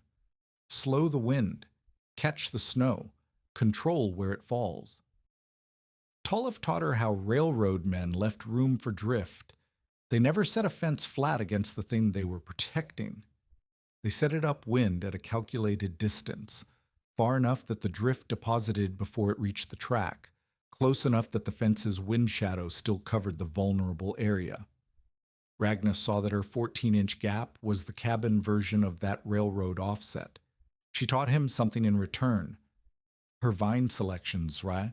Which cuttings rooted fastest, which canes held shape through a freeze-thaw cycle, which runners could be propagated from heel cuttings taken in autumn and stored in damp sand through winter, were knowledge Tolef did not have. His fences had been dead brush, replaced every season. Ragna's lattice was alive, growing thicker each year, repairing its own gaps as new tendrils filled the spaces between old cane. Dead brush obeys once, Tolef said, holding a living grape cane that had curved around a willow peg and gripped it. Living cane argues, then helps. It was the closest he came to admitting he had underestimated what she was building. In late February, Tolef slipped on ice while helping reset a wind-damaged hurdle at Brant's shop. He fell hard on his bad leg, the one the railroad accident had already weakened, and something shifted in the joint that did not shift back. He refused to stay in bed. He limped to Ragna's cabin 2 days later and inspected the spring release cut she was preparing, checking her work against the red thread markers. He said the cuts were good. He sat on the stump outside the door and watched Eli measure snow depth with a marked willow stake and record the numbers on a slate. "The boy reads wind better than most men," Tolef said. "She is a girl," Ragna said. Tolef looked at Eli, 11 years old, lean, short-haired, dressed in her dead father's cut-down coat. He nodded once, the way he nodded when corrected about something that did not change his assessment. "The girl reads wind better than most men," he said. He came less often after the fall. The limp worsened. His clouded eye, which had never fully closed, began to weep in the cold, and he wiped it with the back of his hand in a gesture that grew more frequent each week. In his final major visit in early March, he sat inside the cabin while rain drummed on the roof and gave Ragna the railman's notebook. "I have nothing else in it," he said, "and you will fill it better than I did." Ragna took the book. She opened it to the wind sketches and the drift measurements and the empty pages that followed them. There were more empty pages than full ones. Tolef's life had produced observations he had never had reason to complete. "I will bring it to show you when it is full," she said. Tolef looked at the stove. "That would be fine," he said. He died 9 days later. Not during a storm, not in a dramatic collapse. He died in his sod dugout on a quiet night when the temperature was mild and the wind was low, the way people die when their bodies have been calculating the balance for years and finally reach the answer. The woman who found him said the stove was warm and the lamp was lit and his hands were folded on the blanket as if he had decided to rest. Ragna heard the news from Brant, who came to tell her himself because he understood that Tolef's death was not community gossip. It was a specific loss to a specific person. She did not cry in front of Brant. She thanked him for coming and closed the door and stood in the cabin looking at the peg by the door where Tolef's mittens hung. He had left them there in February and not come back for them. They were stiff with willow bark dust and shaped to hands that would not fill them again. She left them on the peg. She would leave them there for years. Wait, spring came, and with it the work of opening the snow shell. Ragna cut the vine lattice at every red thread marker, opening drainage channels so the meltwater ran down the stone-lined trench and away from the sill logs instead of soaking into the wood. She inspected each section of the lattice as the snow melted away and cataloged the damage. 14 broken canes, 6 split stakes, 1 section of woodbine stripped completely where an ice sheet had sheared it. She repaired everything by the end of April. The lattice, exposed again to air and sun, looked like what it was, a rough cage of living vine and dead brush, ugly and thick and purposeful. New growth was already pushing from the grape cane. Woodbine tendrils were reaching for the nearest stake. The lattice was repairing itself. She had survived winter. Now she had to survive what came after, which was the part no one had warned her about: being right. The first teaching day happened after Sunday service in late April. Ragna stood in the yard beside the meeting house with a bundle of willow stakes, a coil of grape cane, and the spade Cora had left at her door a year ago. 12 people stood in a loose half circle. Most were women. 2 were men who stood at the back and did not want to be seen standing closer. She did not lecture. She demonstrated. She drove a stake into the ground and asked the nearest woman to measure the distance from the wall of the meeting house. The woman measured 14 inches with her hand. Ragna asked why 14. The woman did not know. Ragna explained, "Snow against wood becomes melt against wood becomes rot. The gap is the difference between insulation and destruction." She showed how to leave vent channels near doors and stovepipes. She showed the red thread markers for spring cutting. She showed how to keep vine roots from creeping under the sill by planting 6 inches out and training the growth upward, never inward. Brant stood in the crowd. He did not speak until Pike interrupted. Pike had come to watch, not to learn. He stood at the edge of the group with his arms folded and his expression arranged in the careful neutrality of a man who has lost a position and is looking for a way to reclaim it. "This is interesting for a single cabin," Pike said. "But it cannot work for every structure. A barn needs different treatment. A storehouse needs access to the walls. A schoolhouse needs clear exits. You are teaching a trick that works in one place." Brant spoke before Ragna could. "She is teaching a principle," Brant said. "Wind, snow, and distance. It works anywhere the wind blows, which is everywhere I have ever stood on this prairie." Pike looked at Brant. Brant looked back. The 2 men had done business for years. Brant had never contradicted Pike in public. The silence lasted long enough for everyone present to understand that something had changed. Ragna finished the demonstration. She did not address Pike's objection directly. She did not need to. Brant had answered it, and Brant's word carried more weight in matters of construction than Pike's carried in matters of anything. The secondary crisis came in March of the following year, 1889, and it came for the schoolhouse. A late blizzard struck during a thaw-freeze cycle, the most dangerous combination for the lattice method. Wet snow was heavier than dry powder. A hard freeze locked the wet snow into solid mass. If the lattice caught too much wet snow too fast, the weight could tear the stakes from the ground and collapse the frame onto whatever it was meant to protect. Pike had seen this vulnerability. After the teaching day, after Brant's public contradiction, after Ragna's refusal to sell, Pike had shifted strategies. He could not own the method. He could not discredit it outright because the blizzard had proven it, but he could offer a cheaper, faster version that he could control. He had persuaded the school trustees to install a solid board fence close to the schoolhouse's windward wall. He sold them the lumber at cost, a gesture of community generosity that happened to position Pike as the man who had solved the school's winter problem. The fence was tight planking, 6 feet high, set 18 inches from the wall. Ragna saw the fence in February when she walked past the schoolhouse on the way to the store. She stopped and looked at it. She looked at it for a long time. The fence was solid, not porous. It would not slow the wind and deposit snow gradually. It would block the wind entirely on one side and create a vortex on the other. The snow would not pack evenly against the wall. It would pile against the fence, fill the narrow gap between fence and wall, and build until it buried the door. The schoolhouse had one door, on the leeward side, directly in the path where the solid fence would redirect the heaviest snow deposition. Pike had built a trap and called it protection. Ragna went to the school trustees. She told them the fence would bury the door.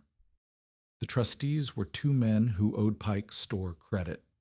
They listened politely and did nothing. She went to Brant. Brant examined the fence and agreed with her assessment, but the trustees had already paid for the lumber and would not tear it down on the word of a woman and a carpenter when the merchant who supplied it said it was sound. She went home and waited for the storm. It came on a Tuesday in March, wet snow driven by a northeast wind that hit the solid fence like water hitting a dam. The snow piled against the planking, spilled over the top, and deposited in a massive drift between the fence and the schoolhouse wall. By mid-afternoon, the drift was 4 feet deep and climbing. The door, the only door, was on the leeward side, directly in the deposition zone. 14 children were inside. The teacher, a young woman named Alma Strand, sent the oldest boy to climb out the window and run for help. The boy made it to the road. Ragna was already walking toward the schoolhouse because she had been watching the wind and she knew.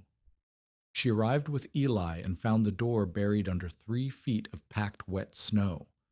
The window was still open. The boy had left it unlatched, but the children could not climb through it fast enough if the roof began to sag under the weight. Tollef was not there. Tollef was 2 weeks dead and buried in the sod beside his dugout. Ragna had his notebook in her coat pocket because she had not stopped carrying it since the day he died. She did not need the notebook. She needed the lessons. She ordered the men who had gathered to move the solid fence. Not tear it down, there was no time, but pry the lower boards free to create gaps. Gaps would change the fence from a wall to a filter. The wind would push through the gaps instead of over the top. The deposition pattern would shift. The snow would drop further from the schoolhouse, not against it. 3 men pulled boards while Ragna directed. She had them open 2 leeward gaps at ground level and remove every other plank from the lower 3 feet. The fence went from solid to porous in 20 minutes of prying and cursing. Then she had the boys, the older children who had climbed out the window, weave brush into the gaps at half density. Not tight, not solid, just enough to slow the wind through the opening so the snow would drop before the doorway instead of on it. The storm continued through the night. By morning, the drift pattern had changed. The heaviest deposition sat 6 feet from the schoolhouse wall, in the open space between the modified fence and the building. The door was accessible. The children walked out at dawn into a world of white, alive, cold, and frightened, but walking. Pike's solid fence, unmodified, would have buried them. Ragna's modification, Tollef's principle, applied without Tollef, under conditions neither of them had planned for, kept the door alive. If this story reminds you why preparation matters, share it with someone who understands that survival often begins months before the storm. The aftermath split along predictable lines. Pike accused Ragna of endangering the school by tearing apart a sound fence during a blizzard. He made the accusation at the store, in front of customers, in the tone of a man defending public safety. Then the weather proved what his fence would have done. The drift that had formed against the unmodified section, the section Ragna had not reached, was 5 feet deep and packed solid against the wall. The door on that side, if there had been one, would have been buried past the frame. The trustees looked at the drift. They looked at Pike. They said nothing, which was its own verdict. Brant said something. He said it quietly to Pike in the store, where others could hear. She understood the wind, Brant said. You understood the lumber price. Pike's credibility cracked, not shattered. Pike was too established, too connected, too necessary as the only merchant within reasonable distance to be destroyed by one failure. But cracked. The crack would widen with every winter that proved Ragna right, and every family that built lattice instead of buying board. Ragna did not gloat. She did not mention Pike's fence again. She went home, sat at the table, and opened Tolof's notebook to a blank page. She wrote, "Solid fence berries. Porous fence deposits at distance. The gap between fence and wall must exceed the expected drift depth, or the drift fills the gap and becomes the wall."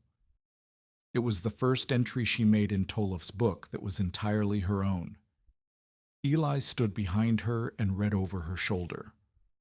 The girl did not ask what it meant. She had watched her mother do it. In the weeks that followed the schoolhouse crisis, Ragna's authority settled into the community the way snow settles into a well-built lattice. Gradually, unevenly, but with accumulating weight. The widow Paulson came with a drawing of her cabin and a list of questions. Two families from the German settlement south of the creek sent their oldest sons to learn the stake spacing. Cora brought her neighbor, a woman named Hedda Tveit, who had lost half her wood supply in the January blizzard and was terrified of another winter. Ragna taught them all. She taught them the way Tolef had taught her, through action, through demonstration, through making them do it wrong once so they would understand why right mattered. She taught Cora and Hedda to read snow after a blow. Scalloped edges meant the wind was scouring. The snow was being stripped away, not deposited. Rounded shoulders on a drift meant deposition. The wind was slowing and dropping its load. A glassy crust meant dangerous weight. Ice formed over snow, too heavy for thin stakes, a sign that the lattice needed reinforcement, or the snow needed to be knocked free before it froze solid. Eli became her measuring hand. The girl scratched depth marks on willow stakes driven into the ground at fixed distances from the cabin wall and learned to record which walls needed more catch and which were holding too much. She kept the numbers on a slate and transferred them to Tolof's notebook in the evenings while Ragna cooked. Marte tied red cloth to spring release points on every lattice Ragna helped build. The child had done it first with flour sack ribbons on their own cabin, and the habit had spread. Now every lattice in the settlement that Ragna touched had small red markers at the cut points, and the markers had become a kind of signature, a sign that the builder had learned from the widow who understood wind. Ragna's cabin was no longer the strange house with vines on its walls. It was the house that had survived when others had not. The vines were no longer decoration or madness. They were method. But method without a mentor is a lonely thing, and Ragna felt Tolof's absence in every lesson she taught. She taught the way he had taught, through work, through showing, through making people use their hands instead of their ears. And every time she corrected a stake angle or tested a vine's tension, she felt the shadow of the man who had corrected hers. She did not speak about him often. When someone asked where she had learned, she said, "A man named Tolef Asen, who set brush fences for the railroad and understood what snow does when wind pushes it." She said his full name every time. She would always say his full name. By the autumn of 1889, Ragna's cabin had become a winter teaching place. It did not look like a school. It looked like what it was, a 12 by 16-foot log structure on a low rise, surrounded on three sides by a living lattice of river grape, woodbine, and willow that had thickened through its second growing season into something that resembled a hedge, designed by someone who cared about function and nothing about appearance. The south wall remained open to the sun. The north wall was invisible behind vine. The west wall was dense at the corner and thinner toward the door. Red cloth strips hung from the spring release points like small flags that had forgotten which country they belonged to. Families came in October, before the first frost, carrying cuttings and questions, and, increasingly, their own failures. Ragna insisted the failures be discussed first. A man from the German settlement, south of the creek, had built a lattice too close to his cabin wall, 8 inches instead of 14. The first snow had packed against the logs and frozen solid. By December the sill was wet. By February, the sill was soft. He came to Ragna not for sympathy, but for a number. How far exactly should the frame sit from the wall? 14 inches minimum, Ragna said. More if the snow runs wet. How do I know if it runs wet? Squeeze a handful. If it packs like dough, it is wet. If it falls apart like sand, it is dry. Wet snow is heavier and sits closer. Dry snow drifts further and packs lighter. You build the frame for the worst snow, not the average. The man wrote the number on his palm with a carpenter's pencil. He would write it on wood when he got home. A woman named Hedda Tveit had built a lattice on her barn's windward side, but had made it too dense. She had woven the cane as tight as a basket, trying to stop every draft. The wind had leapt over the top of the dense mesh and scoured the ground on the leeward side, stripping snow from the very place it needed to accumulate. Ragna walked to Hedda's barn with her and stood in the wind. "Hold your hand open," Ragna said. "Fingers apart. Blow through them." Hedda blew. "Now make a fist. Blow against it."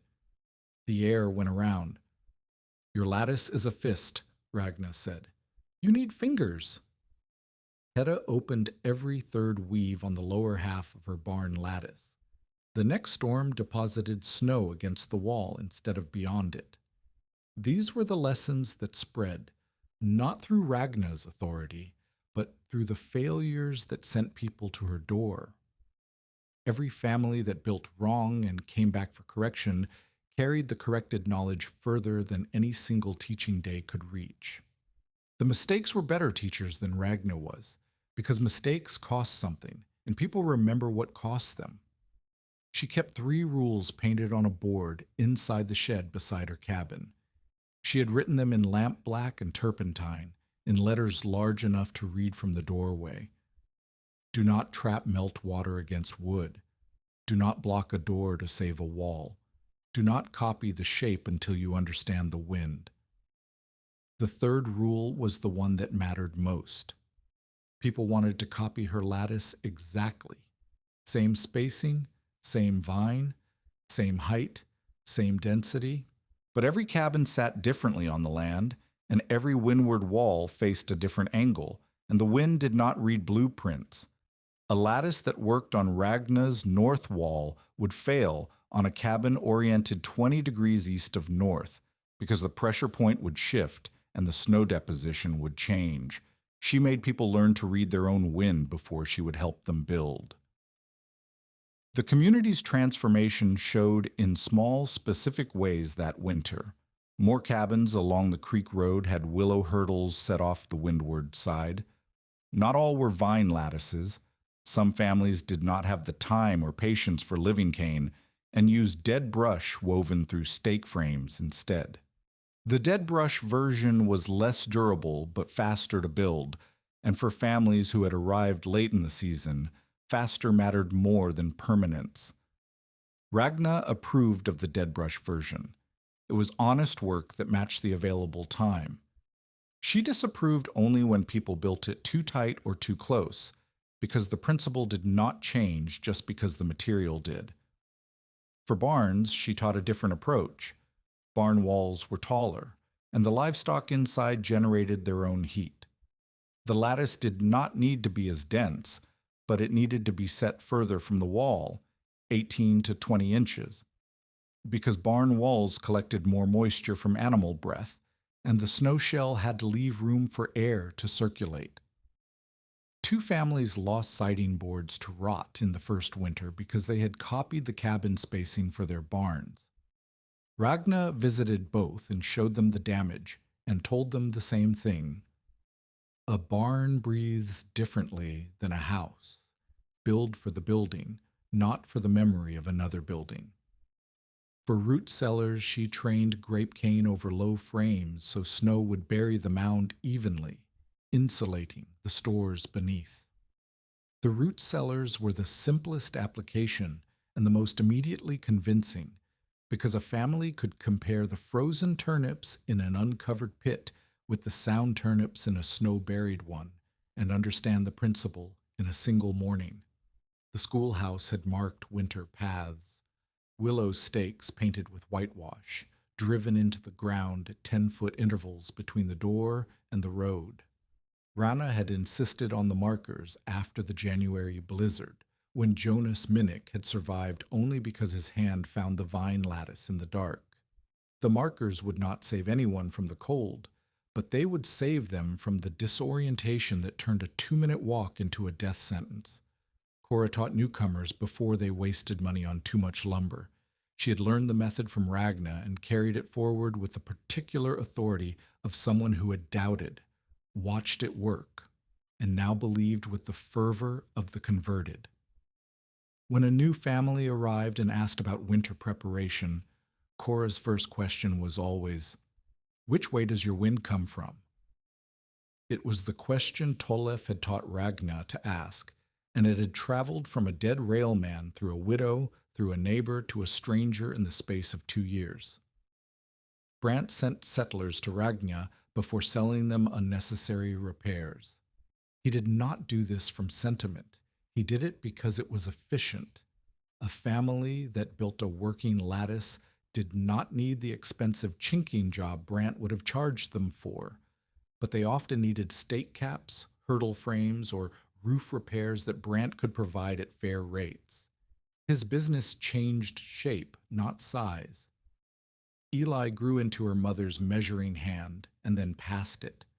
The girl had Tolef's eye for wind and Ragna's hands for vine, and she designed a removable winter lattice frame, a panel of woven cane on a willow rectangle that could be hung against a wall in autumn and taken down in spring for inspection and repair. The panels were faster to install than planting living cane and could be shared between households. They were not as durable as a living lattice, but they were portable, and portability mattered for families who were not yet certain they would stay. Marte survived childhood. Her cough eased as she grew, though it never disappeared entirely. She became the family's best plant propagator. She knew which river-bottom soil grew the strongest grape cuttings, which fencerows held the healthiest woodbine, and which heel cuttings would root in damp sand through winter, and which would rot. She kept a garden of vine starts behind the cabin that families drew from each autumn, and she refused to let anyone take a cutting without first telling her which wall it was meant for and how far the stakes would stand from the logs. She was 9 years old when she began refusing, and no one argued with her, because the cuttings she selected survived at a rate that made arguing foolish. Isaac Verrill arrived in the settlement in the spring of 1889, 5 months after the Great Blizzard. He was 37, a widowed blacksmith and general repairman who had left a failing shop in Sioux Falls because the city had more smiths than it needed, and the prairie had fewer.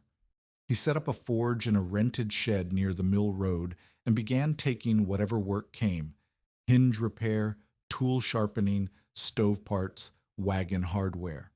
He was quiet, competent, and uninterested in gossip, which made him unusual among the men in the settlement and invisible to most of them. Ragna met him because her stove latch had broken.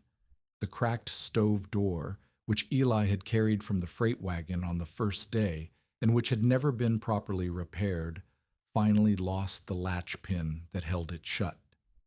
Without the latch, the door swung open during burning and threw sparks onto the floor.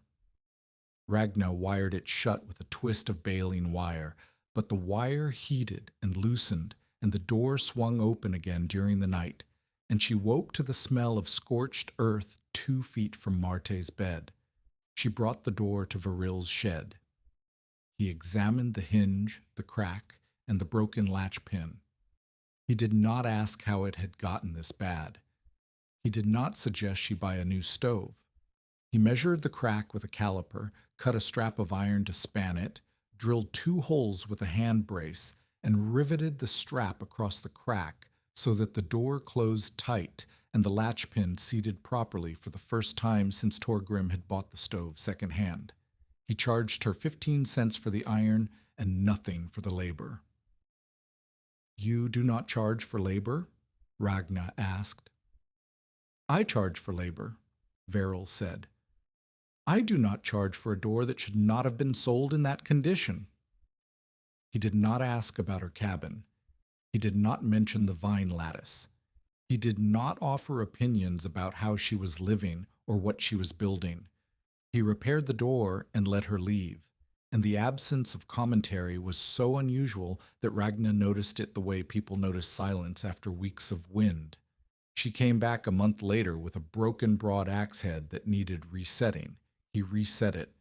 She came back again with a request from Cora: 4 iron stake caps for a hurdle frame on frozen ground where willow pegs would not hold. He forged them. The third visit, he asked a question, not about Ragna, about the stake caps. What are these holding? He asked. Ragna explained. She explained the lattice, the snow catch, the principle of porous fences, and controlled deposition. She explained it the way she would explain it to anyone, plainly, with her hands, showing the spacing with her fingers the way Tolif had shown her. Viril listened. He did not interrupt. When she finished, he picked up one of the stake caps and turned it in his hand. If the ground freezes before the stakes are driven, he said, these caps will let you hammer them without splitting the wood. But you would need a socket at the base, too, so the stake does not kick sideways when it hits frozen soil. He sketched a base socket on the workbench with a nail, a U-shaped iron cradle that would hold the stake's bottom while the cap took the blow from above. It was a solution to a problem Ragna had not yet described to him because he had seen the problem inside the description of the system. Can you make those? Ragna asked. I can make those. He made them. He brought them to the cabin himself, and while he was there, he looked at the lattice. He walked the perimeter the way Brant had walked it, but his attention was different. Brant had looked for failure. Verrill looked for joints, places where wood met wood, where lashing met stake, where the system's connections were weakest. Your rawhide ties dry tight, he said, but they are brittle after 2 winters.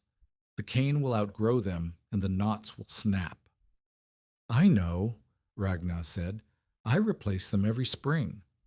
I can make wire clips, he said. Bent iron, small enough to wrap a cane joint, strong enough to last 10 years. He was solving problems he had not been asked to solve, which was either generosity or interest, and Ragnar could not tell which and did not ask. The relationship grew through shared work, not through courtship.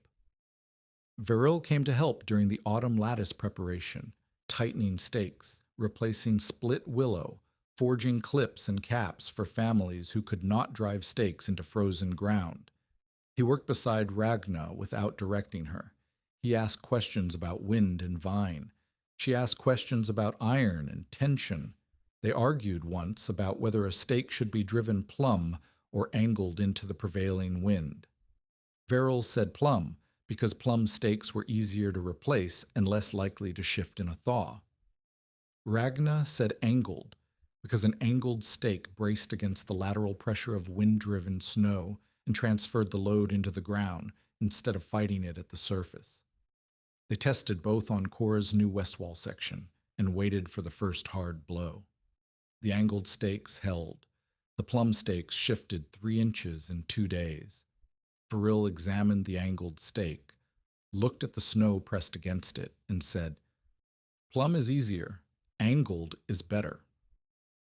He did not pretend to be right when he was wrong, and he did not resent being wrong when the evidence was clear. Both qualities were rarer than iron on the Dakota prairie. He began appearing at the teaching days. He did not teach vine or wind. Those were Ragna's domain, and he had the sense not to speak where his knowledge was shallow.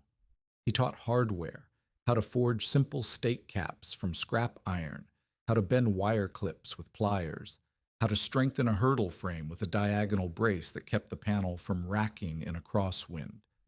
His contributions were practical, small, and exactly the kind of thing that made the method accessible to families who did not have Ragna's patience for living cane.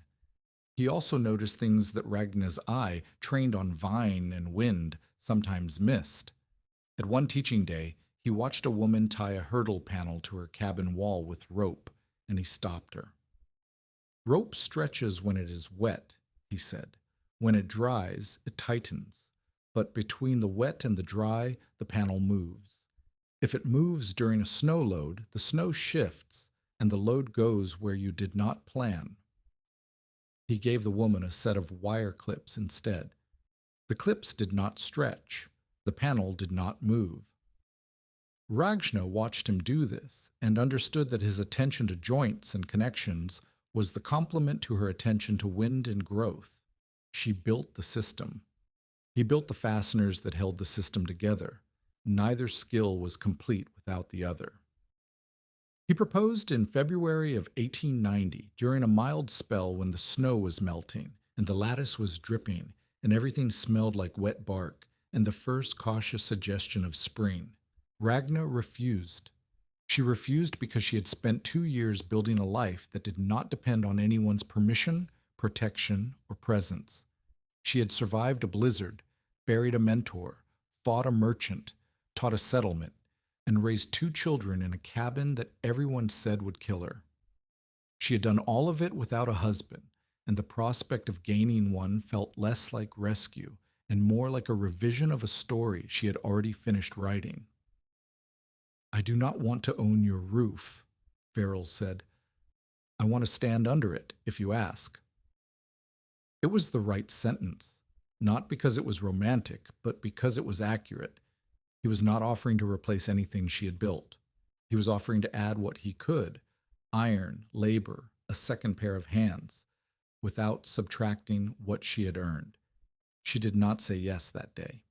She said yes 3 months later, after a storm in which Verrill stood beside her, clearing a vent channel on the schoolhouse lattice, without being asked, without directing, without suggesting a better way. He had followed her instruction, used the broom handle test she taught him, and cleared the channel on the side she pointed to. When they came inside afterward, breathing hard, hands red with cold, she said, "You may stand under the roof." They married in the spring of 1890. The cabin remained in Ragna's name. The claim was proved in her name. Verrill built a forge shed behind the cabin and made stake caps and wire clips for every family that asked. He did not charge the families who could not pay. He charged the families who could. The distinction was made without discussion and understood by everyone. The years compressed the way years do when the crisis is past and the work becomes rhythm. Ragna and Verrill had a child of their own, a boy born in 1891, who grew up thinking that every cabin in the world had vine walls and snow shells, and was surprised at age 7 to discover that some did not. He asked why. Ragna told him that some people had not yet learned to listen to the wind. The boy accepted this the way children accept explanations that contain a truth larger than the words used to deliver it. The vine lattice on the original cabin thickened every year. The grape cane, rooted now for 4 growing seasons, had sent up thick woody trunks that needed less support from the stake frame. The woodbine had woven itself into a dense mat that caught snow before the grape cane did, filling the lower lattice with a preliminary layer that the heavier vine structure packed against. Each winter, the snow shell formed faster and held longer. Each spring, Ragna cut the release points, drained the melt, inspected the cane, and pruned back what had grown too thick or too close to the logs. The lattice was not left to swallow the house. That was the lesson Cora had feared in the beginning, and it was the lesson Ragna taught to everyone who built one. The lattice was a tool, not a garden. It required annual maintenance, cutting, thinning, checking for root intrusion near the sill, clearing vent channels, replacing broken stakes. A lattice left untended for 2 years would grow inward, hold moisture against the wall, and do exactly the damage Cora had predicted. The discipline of spring opening was as important as the discipline of autumn preparation. Eli designed better removable lattice panels and began selling them to homesteaders arriving by rail. She charged fair prices and donated the installation instruction free, which irritated Pike and pleased Brant, and which Ragna did not comment on because the girl had earned the right to run her own commerce. By 1893, Eli's panels were being shipped by rail to settlements 50 miles west, where the wind was worse and the trees were fewer, and the need for anything, that could slow the winter was desperate enough to pay freight. Marty's vine nursery behind the cabin grew until it supplied cuttings for families within a 20-mile radius. She kept records in Tollef's notebook, which vine varieties survived best in which soil, which cuttings rooted fastest from heelstock, which walls needed grape cane, and which needed the lighter woodbine. The notebook filled. Ragna bought a second one and gave Marte the first 40 pages. The girl's handwriting was neater than Tollef's, but her sketches of drift patterns were unmistakably descended from Isa.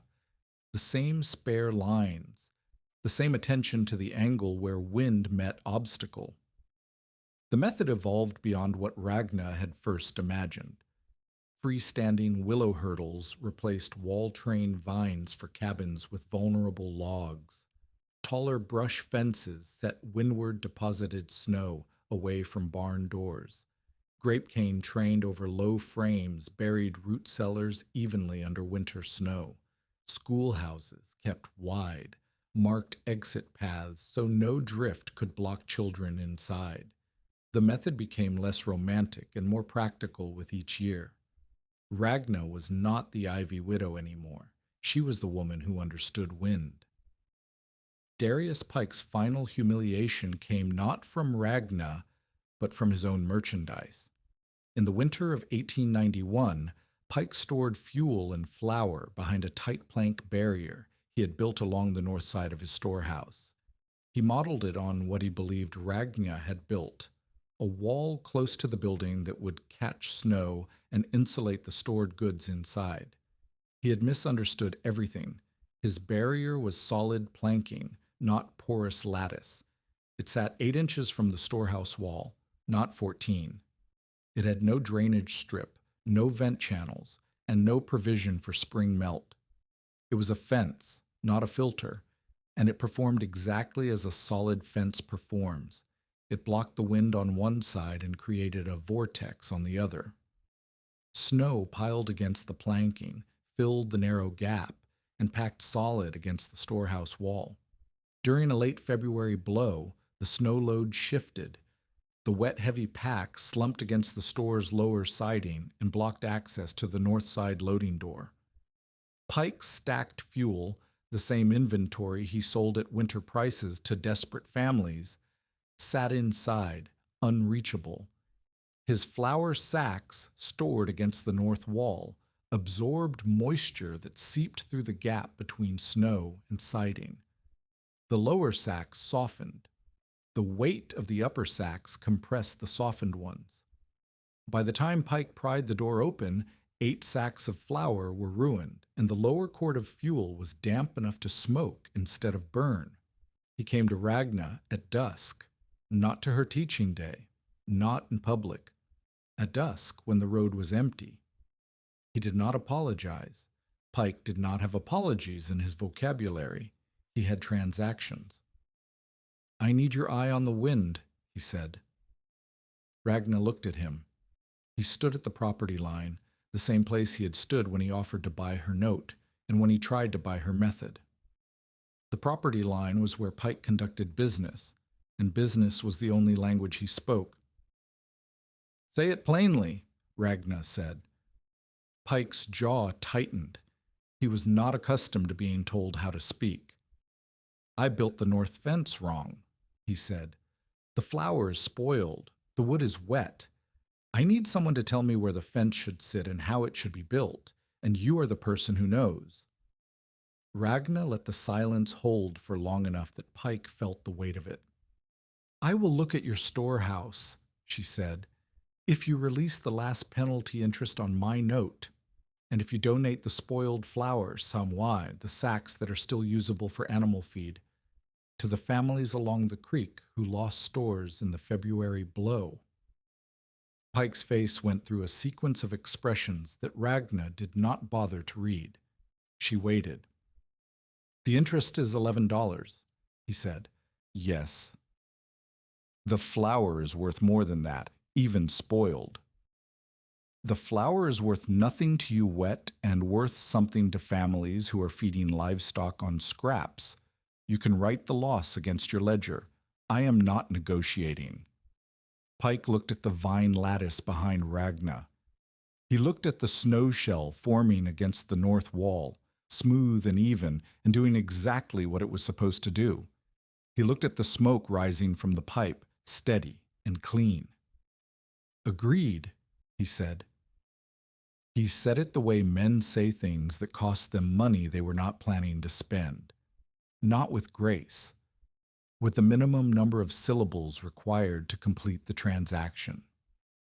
Ragna walked to his storehouse the next day and told him everything he had done wrong. She told him in front of his hired boy, which Pike did not enjoy, but which was necessary because the hired boy would be the one maintaining the fence and needed to understand the corrections. She made Pike tear down the solid planking and replace it with a porous hurdle set at 14 inches. She made him dig a drainage trench. She made him leave a vent gap near the loading door. She did not make him plant vines. Pike's patience did not extend to living things, but she showed him where to weave dead brush at the density that would slow the wind without blocking it. When she finished, Pike nodded once. He did not thank her. He did not need to. The transaction was complete. His conversion was grudging, transactional, and visible to the entire settlement, which made it more convincing than any words could have been because everyone understood that Pike had not changed his nature. He had changed his calculation, and a man who changes his calculation because the numbers demand it is a man who will not change back. Years later, Ragna did not keep track of exactly how many, because the years had stopped being enemies and become companions. A young widow arrived at the cabin with 2 children and a problem. Her name does not matter for this story. What matters is that her cabin was new, her husband was dead, her walls did not hold heat, and the settlement had sent her to the woman who understood wind. Ragna was older, her hair had gone gray at the temples, and her hands had bent with age in the way that hands bend when they have spent decades gripping vine cane and willow stakes in cold weather. She walked slower. She spoke less. She had outlived Tolliff, outlived the January blizzard, outlived Pike's contempt, and outlived the assumption that a widow with $9.40 could not hold a claim. She did not give the young widow pity. Pity was the thing people offered when they did not intend to help. She gave her a knife. She pointed toward the river bottom. "Cut only what will root," she said. The young widow looked at the knife. She looked at the river. She looked at Ragna's cabin, with its vine walls and its snow shell just beginning to form in the early November cold. And she understood that she was not being given a tool. She was being given a beginning. She walked toward the river. Ragna watched her go, and then she went inside and sat in the chair beside the stove and listened to the wind press against the lattice the way it had pressed for years, steady, constant, and unable to get through. By the time Ragna Brekke-Vangen was old, dozens of families in the township used some version of her winter lattice. Not always vines, not always cabins, but the same principle, carried from a dead railman's brush fences through a widow's desperate experiment to a settlement that had learned to read its own wind. Every November, children from the schoolhouse tied red cloth strips to vent paths and door cuts, because Marte had once done it with flour sack ribbons, and the habit had outlived the reason and become ritual. Ragna lived out her later years on the same claim she had been expected to lose. She did not become rich. She became difficult to dismiss. Her hands bent with age, but she could still tell by the shape of a drift whether a fence was too close, too solid, or too proud. She died in that cabin in winter, with the stove warm and the lattice holding and Tolliff's mittens still on the peg by the door, stiff and dry and shaped to hands that had taught hers where to build. The town had called her many things. Pike had called her Mrs. Vine. The store gossips had said she was letting the wilderness eat the house. On a night in January, when the temperature plunged and the wind drove snow sideways across the open prairie, the vine lattice on the old Vangen cabin caught the storm the way it had caught every storm since 1887. Quietly, unevenly, without elegance or apology. Snow packed against the cane. The cane held the snow. The wind that should have screamed through the walls died in the mesh and fell silent. Inside, the stove burned low, and a child, one of many who had grown up in the cabin's shadow, traced the frost line on the window glass and asked why the north wall never screamed the way other houses did. Ragna, old now, touched the log beside her chair. The wood was dry. The wood had always been dry. Outside, the vines held the snow exactly where the wind wanted to steal it. The wilderness had not eaten her house. She had taught it where to stand.